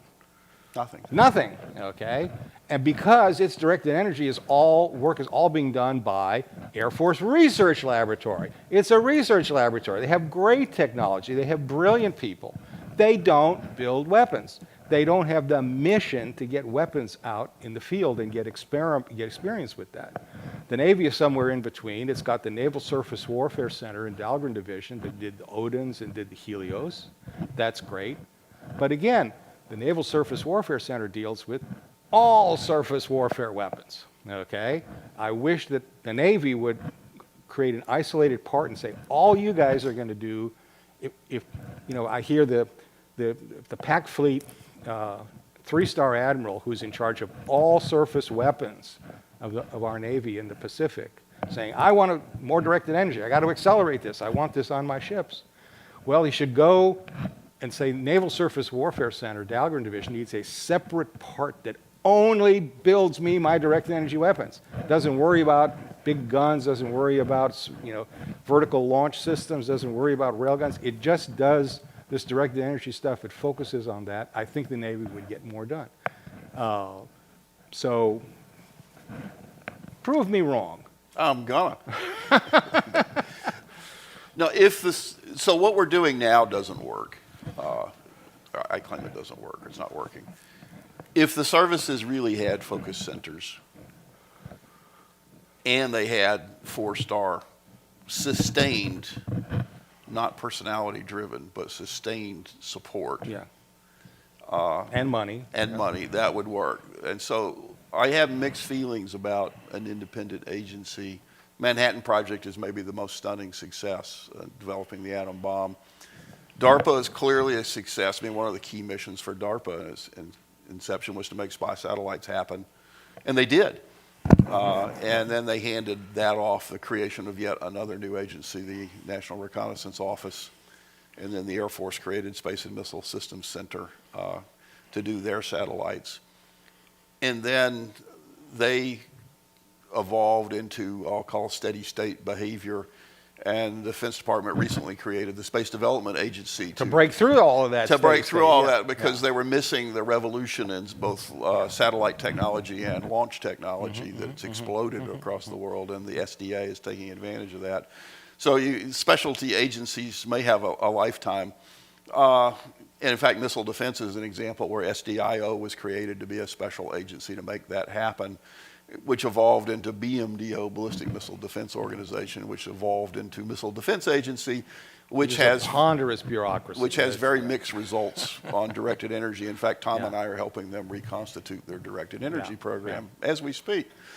And so these things have mixed results. So if you had specialty focus organizations within the services, and I think it has to be within the services, and you had the Secretary of Defense and the Deputy Secretary of Defense and the Joint Chiefs and the Congress, and especially the Congress dedicating money and telling the services they had to do this and they can't just go spend it on anything they want, you could make that work. And so I would support a specialty organization with those constraints. But just creating a new organization, I think, hurts you. And when you do create a new organization, it's very hard to find the right people. Yeah. And then once you do, it's very hard to keep them. And then new organizations have a terrible time trying to figure out how to actually place a contract. And so standing up a new entity can cost you dearly in time. And so we need to get stuff moving. So a service-based center with Congress breathing down their neck, I would support. So like Yeah, most no, of I our agree that arguments, we're not that far apart. You got to have the right. First of all, you've got to have very high level support. The head of the commanding, the chief of staff of the Army's got to support this in the Army. The chief of naval operations would have to support this in the Navy. The chief of staff of the Air Force would have to support it in the Air Force. And then you've got to have the right kind of people run this. It's got to be people who they know they're going to become pariahs in their service. They have to be successful at getting this stuff built and out in the field, because if they aren't, their career is over inside their service because they've alienated everybody else. So it takes a certain type of individual. Rickover was that kind, was fantastically successful. General Schriever in the Air Force got ICBMs to work for the Air Force, incredibly successful. But these are rare. You get the wrong person in that situation, and it all just turns to mush. So I agree. The other second topic we want to talk about is ballistic missile and hypersonic missiles. What's it take? Tom and I both agree we're not ready now, and I think we're probably in pretty much agreement on what needs to happen, but we'll see what happens here. I think you can't wait. You need a hypersonic and ballistic missile lethality program today. We need to do a lot of parallel processing. You need major pushes on the size and weight and cost of components, especially power and cooling. We've got to shrink the size. Mm-hmm. We need to really start looking at kill webs, not just a kill chain, but the fully integrated story, because when you finally have your microwave weapon or your laser weapon to put in, I don't want to spend 5 years or 10 years trying to figure out how to inject it into the kill web of systems. We need to parallel process. If we do that, you can, as fast as credibly possible, move forward to do something about hypersonics and ballistics. If we do this serial process one step at a time, we will never get there. Well, we agree that we're not ready, and there's a lot that needs to be done. I'm skeptical that you can get the high-level support needed and the money needed to go forward with that, when right now we can't even credibly shoot down a few subsonic cruise missiles, okay? Even a few of them, okay, and have them integrated into these kill chains. That's part of the problem. It's still an enormous reach beyond what we know how to do. And I agree there's a lot of underlying science that needs to be done, tests that need to be done, but to go forward, and say we now should start planning on and conceptualizing and working towards some specific vision of megawatt lasers on UAVs or in space or whatever. I can't see that people will believe it, because we can't yet credibly go at much softer targets, much easier targets. That's why I've advocated and wrote a plan that was in spirals, but it really envisioned going out another 15 or 20 years on those spirals, and that was aggressively. There was so much that would need to be done. I think we really differ on maybe the pace, how fast and how easy or how hard. I think it's hard just to get something like that IFPC Hell or IFPC HPM that the Army wants to put on a truck to just shoot down a couple of cruise missiles. The defending against, well, even with kinetic weapons or directed energy weapons, defending against hypersonic missiles coming in to kill you is an incredibly difficult technological problem. And the amount of time you have to do it is so short, and there's so many, we've got the fog of war and so many other confusing things going on. I'm skeptical. I don't see how you convince people to commit to doing that when we can't do it with much easier things. Well, the arguments, I agree, is going to be hard, but again, it's the pacing question. So what's the third? Larry wants us to shut up so you get to the Q&A. So what's the third one? Swarms are here today now. We actually have a focused agency. We have the Joint Capabilities Office for Counter UAS, and their existence in the Pentagon. It's doing this right now. It's doing that somewhere right now. Lost. So I have to give them credit. They've done a very good job of fielding operational demos of both directed energy and kinetic systems for dealing with swarms. They're getting them out, claws and the Hell Whiz, the 10 kilowatt, 20 kilowatt systems on vehicles or on tripods. That they help make that happen. But they haven't created programs of record and production and things like that. And so it's an agency that's hung up in literally that. Yeah. And you got to get past that. There are a lot of things one could do. The 50 kilowatt Army Striker system is very interesting for dealing with for drones. I think you could put a 100 kilowatt, 50 kilowatt, 100 kilowatt laser on a larger UAV at 10,000, 20,000 feet. You could do that pretty quickly, and then you'd have some reach. It would do wonders for the Ukraine. It would be vulnerable to air attack, so you're not going to go fly into Russia with it. It could do wonders for hovering over ships in the Red Sea and the Gulf. One could do that fairly quickly. Let me jump in before Larry gives us the hook. Yep. I think that the countering all these drones, which can come in the tens, come in the thousands in a swarm, this is the entry-level thing, the first big app, if you will, in the Silicon Valley language for these directed energy weapons. And I don't even want to try to make them bigger or higher power. I just want to take what we have and start getting it out in the field and replicating it in making it at scale, because then we will rapidly learn how to improve it. But this is the thing that could get the industrial base to respond and invest. It's that killer app that gets the system moving.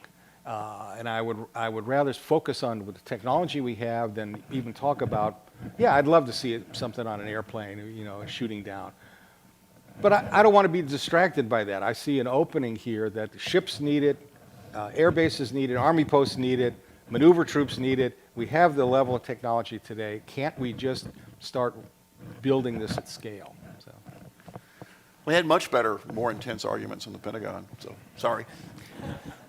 All right. We have time for a few questions, not a lot of time. I believe there's some people with microphones somewhere. If you have a microphone, can you hold it up so I know you're there? Anybody with a microphone? Where's the microphone? Here's got a microphone. He's got a mic. They've got a mic. Okay.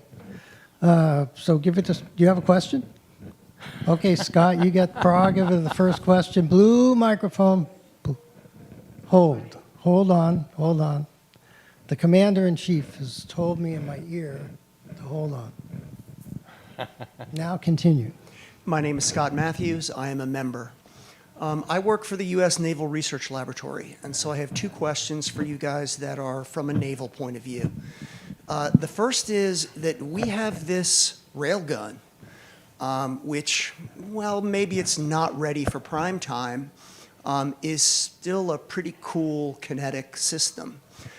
Can you speak to how these laser-based systems would either compare, compete, or perhaps complement something like a railgun? And then my second question is, we also have nuclear-powered aircraft carriers. And on these aircraft carriers, we have very, very large nuclear power plants that can generate practically unlimited amounts of electricity. Is there a role or is there a place to put some of these laser-based weapons on carriers so that we don't need batteries? Let me respond to that second question. Yes, there are big power plants on carriers, and on other ships there are big power plants, and the next generation ships that are in design will have big power plants. I will say that the ships aren't designed to deliver all of that megawatts to one tiny little place. I mean, the directed energy weapon and I've been on the ships where they've installed them, and it looks really big when it's sitting in a warehouse, and when it gets on the ship, it's just this little pimple on the foredeck. I mean, it's a tiny thing, and it wants to consume megawatts of electrical power, and it wants to generate megawatts of waste heat. And you would think, why is it so hard for a ship to get rid of the waste heat? You have the ocean, you have this biggest heat sink you can imagine. Well, the ship isn't designed to directly vent that heat to the ocean. It's not designed for that. So a lot of modification of the ship has to be done to do it. As far as aircraft carriers, I have a feeling, I've been on an aircraft carrier and there's no empty space. I don't know where I put anything like that. There's just no empty space. We've been on the destroyer Preble that had the Helios laser, and they had to break that laser into about 8 different parts and stuff subsystems in different corners of different compartments to fit it onto the ship because the ship's not designed to take that. So the problem has a solution, but it's really requires a next generation of design. So I looked at some of this. Navy ships have surplus cooling and surplus power, but it's distributed. Yeah. And as Tom said, the Navy gets real upset if you run extension cords down the hallways. They don't like that, particularly when it's a megawatt. And so you can't get at it, so you're forced to use batteries and thermal reservoirs for cooling, batteries for power, and dealing with those on a longer time scale when they saturate or depleted. And so you wish you could. A carrier does have a lot of power and a lot of cooling available, but again, it's distributed. You can't get at it. You can't. I think you can put some lasers on a carrier. There's a question of whether that's the right place to put them. A head-on shot's hard to do.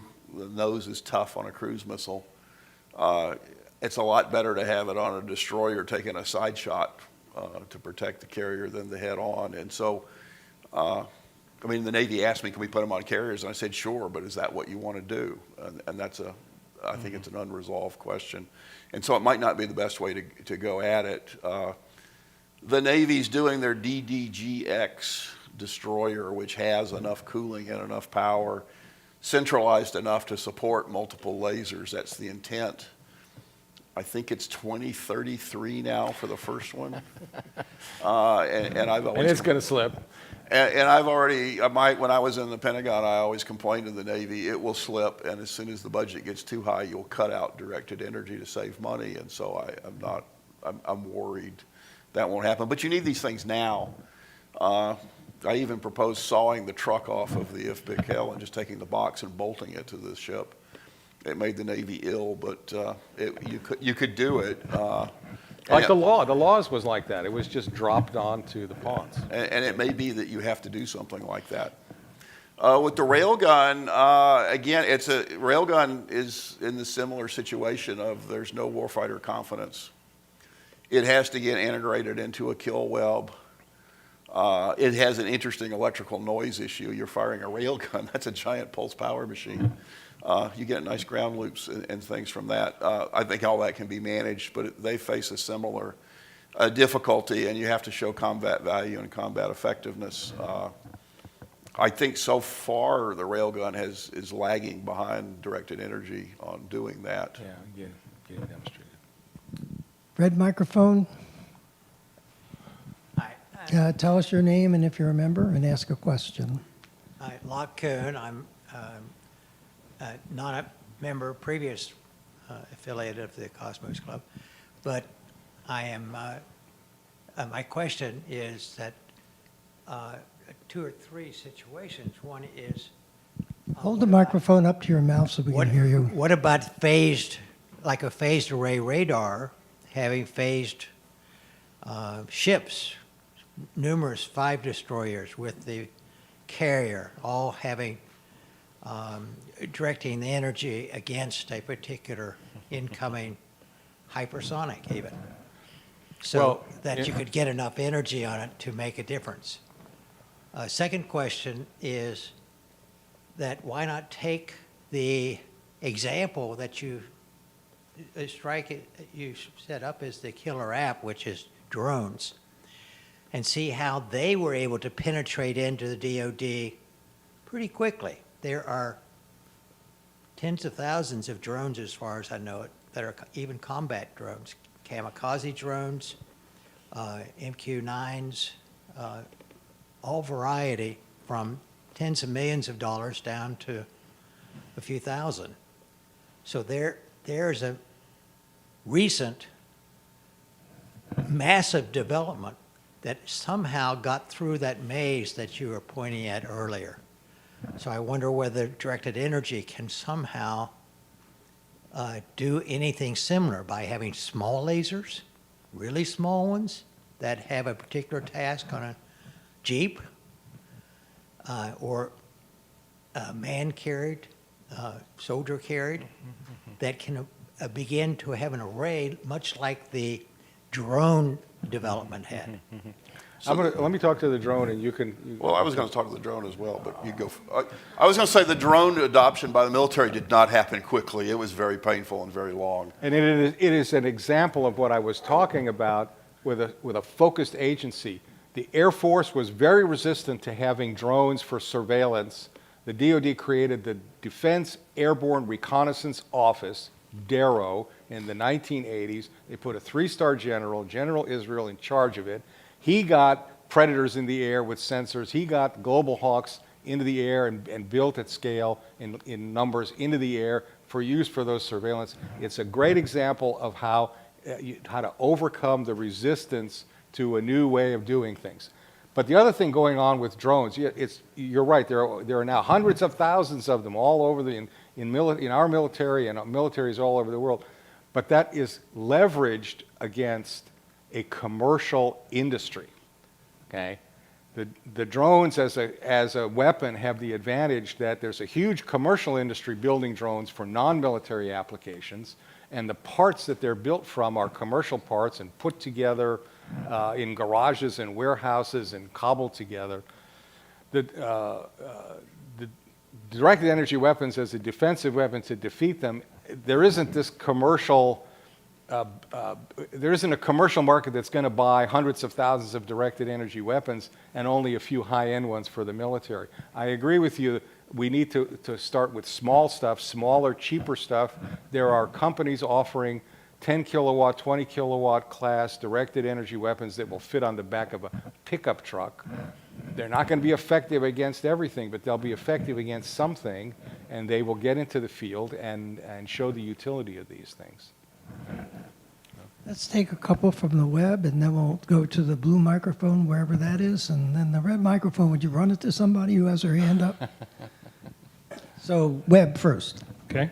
Dave G., not a member, but in Washington, D.C., a member of the Army, asks, most of the discussion was around hard kill. Is there another side of DEW discussion around soft kill, such as defeating comms capabilities, i.e. electronic comms defeat? The microphones are on. You don't have to do anything with them. So there's a boundary question here. Is that electronic warfare? And there's a whole Department of Defense thrust and effort in electronic warfare. There's certainly overlap between HPM and electronic warfare and putting more poop on target to damage communications and do that. And so most of the focus has been on dealing with the missile threat rather than jamming communications, which can be further out, and you've got over-the-horizon issues as well. It's a good point. It's a good question. Certainly HPM that is effective against a front door attack on a radar would be effective in a front door attack on a comm system and could be used that way. And there is something called high power RF, electronic warfare, which is sort of trying to do that. It's not quite at the levels of volts per centimeter that the HPM people call a weapon, but people talk about how to use those things. And then certainly people are using lasers to dazzle sensors, damage sensors, which are much easier targets than trying to blow a missile out of the air. Yeah, the Odin system, the 8 Odins on Navy ships are specifically to dazzle, temporarily, reversibly interfere with sensors, so to make them go away, basically. Yeah, you can't say anything, I'm going to go away. If they're close enough, they may permanently, burn out some part of a camera, and that's the whole mission of that system. Okay? And this is me asking a follow-up to that, Carrie Liss, APL, a member. Is that a foot in the door for your directed energy weapons? If you have a capability with comms defeat, can you then get it actually military confidence and then exploit it and get it, boost up the power to turn it into a DW? Well, it's interesting that COM application has the same problem that many other directed energy applications have, which is, how do I know it worked? How do I blast the guy's COM antenna, he goes silent for a minute. How do I know he just didn't shut up and he's spoofing me? And as soon as I turn off my directed energy, my microwave thing, he's back happily, chatting over his COM link. What's the damage assessment? This is part of the problem with HPM. One of the issues that's unique to it, that whether it's even worse for the so-called backdoor, where you're trying to leak energy through little cracks and holes and gaps. And okay, you zap the thing and you think you had an effect. Do you really have an effect, or is he just faking it? Okay. Yeah. Thank you. The second question from the web is from Andrew Camello of Baltimore. He's not a member. He would like to know if there's any role for free electron laser to directed energy weapons. I know somebody who used to work on free electron lasers, so I'm going to hand it over to Tom. Well, I worked on free electron lasers at Lawrence Livermore National Lab, and there was a lot of excitement of free electron lasers in the 1980s. I actually was part of a proposal proposing to build a 100 megawatt free electron laser to shoot down ballistic missiles, okay? That never happened. That never got built.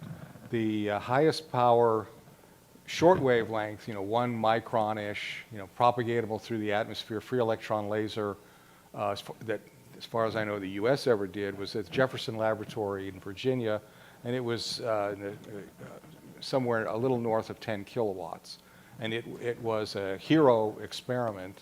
The guy, George Neal, who was the head of that program, became a fellow of the Optical Society just for leading that experiment. And the Navy was very interested in free electron lasers on ships till they took a hard look at just what it was going to take to put an electron accelerator inside of a ship and shield it, so that the sailors on the ship could survive the use of this defensive weapon. I think that free electron lasers today are great research tools for making X-rays. SLAC has an X-ray source, a free electron laser based, but as weapons, I'm not aware of anybody seriously pursuing them anymore as a directed energy, as an HEL source for a weapon. I thought size and weight were killing them. Yeah. The radiation tends to kill all the people around them too. So. Okay, blue microphone, Bob, then the red microphone. I'm Bob Hershey. I'm a member. Of the various things you mentioned, which are the furthest along in demonstrated hardware? You were most recently in the Pentagon, so you wanted to grab this one? Well, you've seen the Army DE, I'm sure, ad. They're buying 4 every year. That is, in fact, a way around that chart. It turns out Congress allows you to buy 4 of something without going through that chart. And so the Army, you wonder, why do they buy 4? Well, that's the answer. Yeah. And 4 per year. You can buy 4 per year without going through that chart. They were going to buy 4 of the 300 kilowatt IFPC held trucks, except they ran out of money, and so they only bought 2. But the intent was to buy 4 again. And so they're trying to build up enough confidence to get a program of record to buy more. And so I would say the Army 50 kilowatt on a Stryker vehicle is the most mature from a total weapon system point of view. There's what they call .mil PF, which is doctrine and organization and training and maintenance and everything, including the corporal's toothbrush for the corporal who guards it. All of that folded in. How you do all that, where are you going to park it, how are you going to train your people, literally everything associated with it. The Army's done that, and most of the other systems have not come close to achieving that. And so I would say from a total weapons point of view, that's the furthest along. And then you've got the Odins. There's 11 or 10 Odins, the Dazzlers. They're on destroyers now. I won't call those are not a program of record, and it's I think those are actually built by the Navy as opposed built to by Dahlgren. But built by Dahlgren, so it's never been handed off to industry to turn into a real product. That's probably the second most mature. we have these 300 kilowatt lasers that I won't say they're laboratory because they're better than that. They're more mature. We call them transportable. And so the companies that have built them, these lasers can get moved and used for something. In fact, the first 300 kilowatt that was delivered was supposed to go into an Army truck, but there were some issues with the truck, and so there are now 2 new ones being built. The Navy is waiting on a beam director for theirs, and it's going to White Sands. And so, I won't say those are ruggedized and militarized and ready to go because they're not, but they're also not a laboratory tool either. They're in between. So the Army's 50 kilowatt things in the Strikers are the most mature as a weapon, and in that sense, the furthest along. And we'll see how they do out in the Middle East theater. So. Red microphone. Please stand up, tell us your name if you remember, and ask a question. And talk into the microphone. I'm David Rosen. I'm a lifetime member, and I want to ask things about treaties. For these dazzling weapons, aren't there treaties against that forbid you from using a weapon that blinds you? That's number one treaty. Now you're deploying all these weapons with hydrogen fluoride. No, those are not deployed anywhere. No hydrogen fluoride. It's weapons. dead. That's Not dead. happening. That's been dead for 20 years. So Oh, okay. So that's one of the reasons why it's dead. It's poisonous gas and explosive and so on. I can talk about it. Good. Okay, but again, I thought dazzling weapons were also banned. Well, No. There is a treaty. There's a United Nations treaty on blinding weapons, and the U.S. is a signatory to that treaty. And so the implementation it's of for the, eyeballs. It's to blind. is for eye- that a is the human United eyeball. States States does not develop or deploy laser weapons designed to blind you. A human being. But China, No, other countries get to do what they want to do. Yeah. I don't get to say. The United States does not do that. And so you could use a laser weapon to shoot at a person as long as you don't blind them. And That's illegal. And the dazzling and blinding weapons like the Odin are to blind sensors, Sensors. electro-optic sensors, cameras, infrared cameras, visible Blind cameras. an eye. Talk into the microphone. They can't blind someone's eye. A laser, visible laser. It can inadvertently do that, but you're not allowed to intentionally do that. No U.S. forces is going to intentionally blind somebody. It's against the law. There's a million things out there that can blind people, but they're not considered blinding weapons. If you stare too closely at an explosion, you could be blinded. So these weapons are not designed to blind people. They're designed to blind sensors on missiles and other projectiles. Before any of these weapons, let me say something. There's a process called the Directed Energy Weapons Review and Approval Process, DURAP. We all have acronyms for everything. The DURAP process. And before any directed energy weapon goes into the field, goes on a ship, goes out into the Middle East or whatever, the organization that's trying to deploy this has to go through this DURAP process, which is bureaucratic, and you fill out a lot of forms, and you create the rules of engagement, and you lay down the rules when a commander can use this in the field and when he or she cannot use it, what you can shoot at, what you cannot shoot at. It's got to be acceptable to the country you're putting this in, and lots of other restrictions. Gets signed off by the chairman of the Joint Chiefs of Staff. And now, could somebody violate the rules and use it? Yeah, there's a lot of coulds, but a commander that did that, and violated the treaty and violated it, would probably be court-martialed for that. So it's not the purpose of it, and they're expressly forbidden to use it to blind human beings. Okay. I think we'll take 2 more questions. So we got the blue microphone. Tim, please stand up, tell us your name and if you remember. Thank you. My name is Tim Thomas. I'm a member of the society. Do you have that now, Robin? The blue microphone? Okay, proceed. Proceed. I'm kind of confused here. I mean, we have a dozen or so armored vehicles destroyed every day in Ukraine by FPV drones, little tiny drones. And I was hoping that our Army would have a laser defense against these things, and therefore our armored vehicles, should we engage in warfare, would not be so easily destroyed. I'm coming to the conclusion from listening to you that that's not going to happen. We're going to have to find some other way to protect our armor. That laser weapons ain't going to work. In the very near term, well, I can tell you what Ukraine and Russia are doing to stop drones, and that's electronic warfare. And clip cages. You know, they try much more primitive ways too. Shotguns, clubs, Well, the other thing we are doing is indications. we're buying these Coyote. What do we have? We had a picture. Where's the picture? Must be somewhere further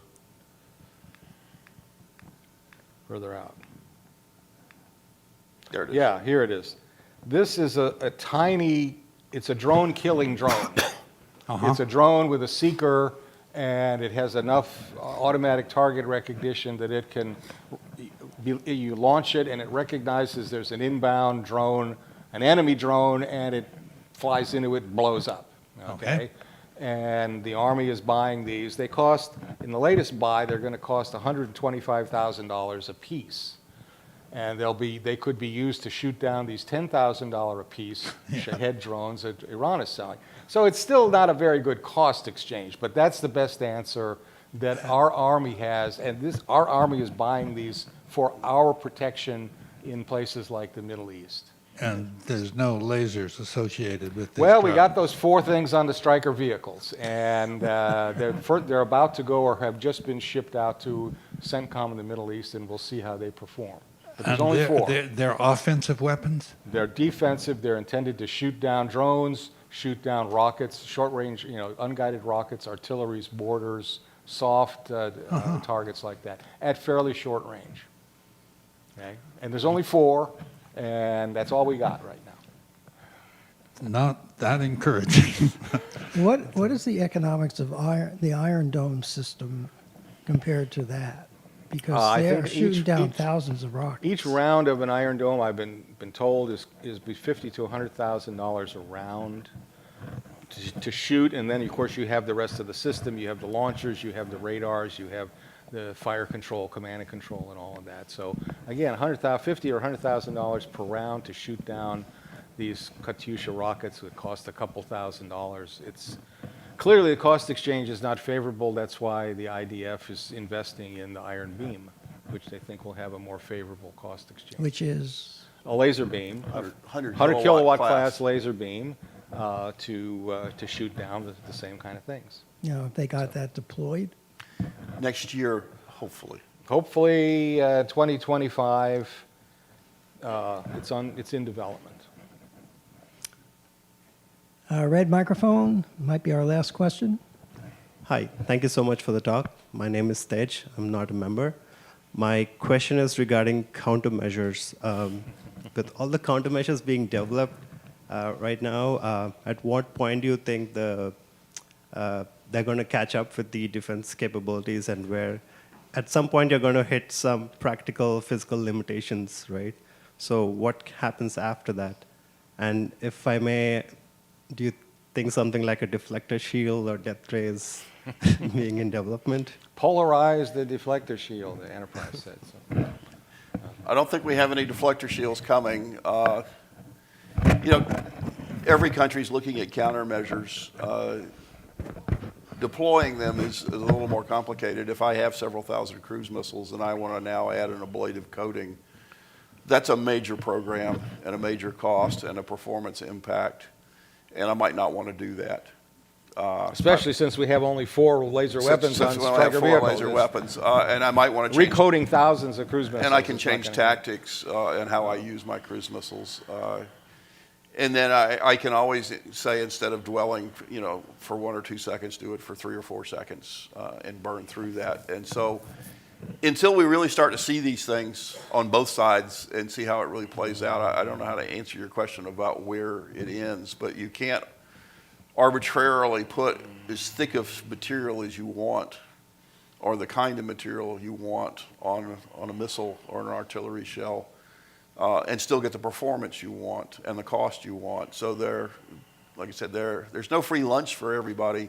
It's a complicated set of trades.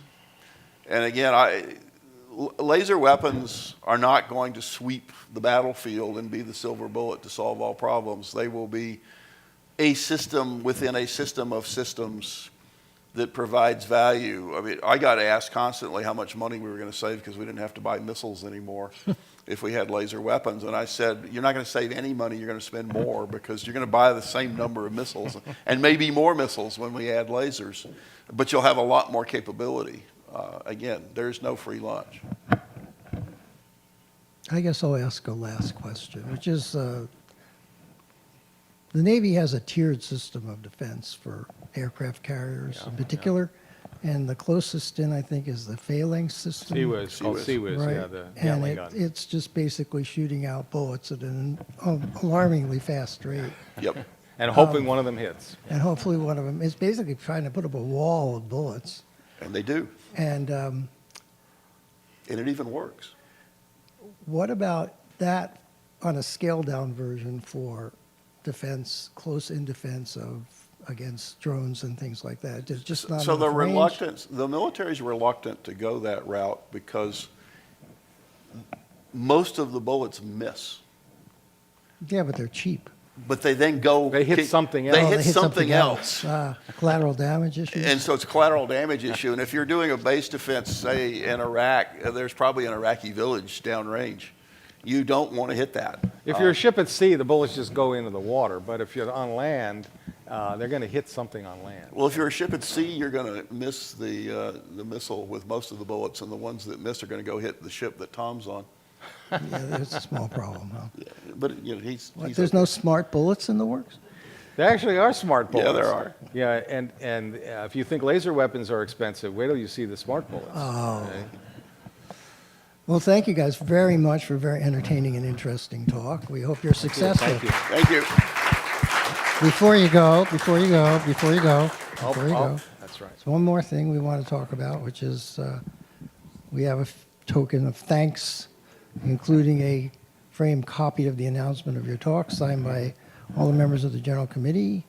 Rosette, which on its side is emblazoned with 3 stripes, symbolic of the unit of inductance, which is named for our founder, Joseph Henry, who studied inductance and helped invent the telegraph, and a copy of Volume 1 of the Philosophical Society of Washington Bulletin, which contains the president's opening speech explaining why the society is founded, what its purpose was, and has a very nice discourse on how discourse in a scientific society should take place, which I commend to everybody to read in the present environment, which doesn't seem to subscribe to that particular approach to scientific discourse. It also has summaries of some of the things that were presented at the early meetings, including a presentation on how to calculate the value of pi to 30 places. And with that, thank you guys very much. Thank you. You can now take your microphones to the back. No, just take them to the back. Before you go, we got a few closing announcements, mostly what the upcoming lectures are. So 2493rd lecture will be on April 5th. The speaker will be Philip DeShong, who is Emeritus Professor of Chemistry and Biochemistry at the University of Maryland. He'll be speaking about encapsulation and its application to vaccine formulation and drug delivery. If you want to know more about what's gone into developing and manufacturing the BioNTech and Moderna vaccines and many other drugs, tune into this lecture. 2494th lecture will be on April 19th. The speaker will be Richard Pyle of the Bishop Museum in Hawaii. He'll be speaking on deep ocean corals and will tell us about the innovative equipment and methods that he developed that have allowed him and others to dive to very considerable depths, way beyond the reach of your ordinary scuba diver, to study these corals and the flora and fauna that inhabit them. This particular event will be jointly, in a sense, with the Washington Academy of Sciences. So if you'd be interested to meet people from the Washington Academy, this will be a good event to come to. 2495th meeting will be on May 3rd. The speaker will be David Spergel. David is a physicist and currently is president of the Simons Foundation. He chaired the panel on unidentified aerial phenomena and likely will be speaking on that topic. 2496 will be the annual Henry Dinner and lecture and will be on May 17th. The speaker will be Brent Seals of the University of Kentucky, and he'll be speaking on recent success reading ancient scrolls from Pompeii using X-ray, computed tomography, and artificial intelligence.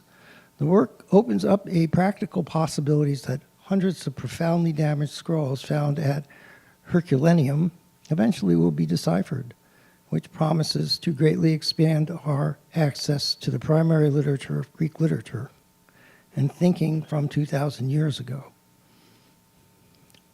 2497th meeting will be on May 31st. The speaker will be Masaharu Subakura, and he will discuss health effects of the Fukushima nuclear disaster and the health effects of the efforts to deal with it at the time. We're seeking some additional financial support to bring him here from Japan, so anybody who is interested in helping us with that, please let me know. The 2498th meeting will be on June 14th, and the speaker will be former NASA Minister Mike Griffin, who is currently co-CEO of Logic, which is spelled L-O-G-I capital Q. He recently testified for a different scale-back approach to land the U.S. on the moon, and we'll be talking about that. And the 2499th meeting, which is the last of the 20 lectures of the 2023-2024 lecture series, will be on June 29th, and the speaker will be Ben Schneiderman, and he will be discussing about human-centered AI. Please check the website frequently for updates because things have a tendency to change despite my best efforts to keep them all the same. The site is www.pswscience.org. Let's thank all the people who worked hard to put this program together. Please return your name badges to the box at the back of the room. And with that, I'll entertain a motion to adjourn the 2492nd meeting to the social hour. Thank you, Bob. We have a second. All in favor? All opposed? The meeting is unanimously adjourned to the social hour.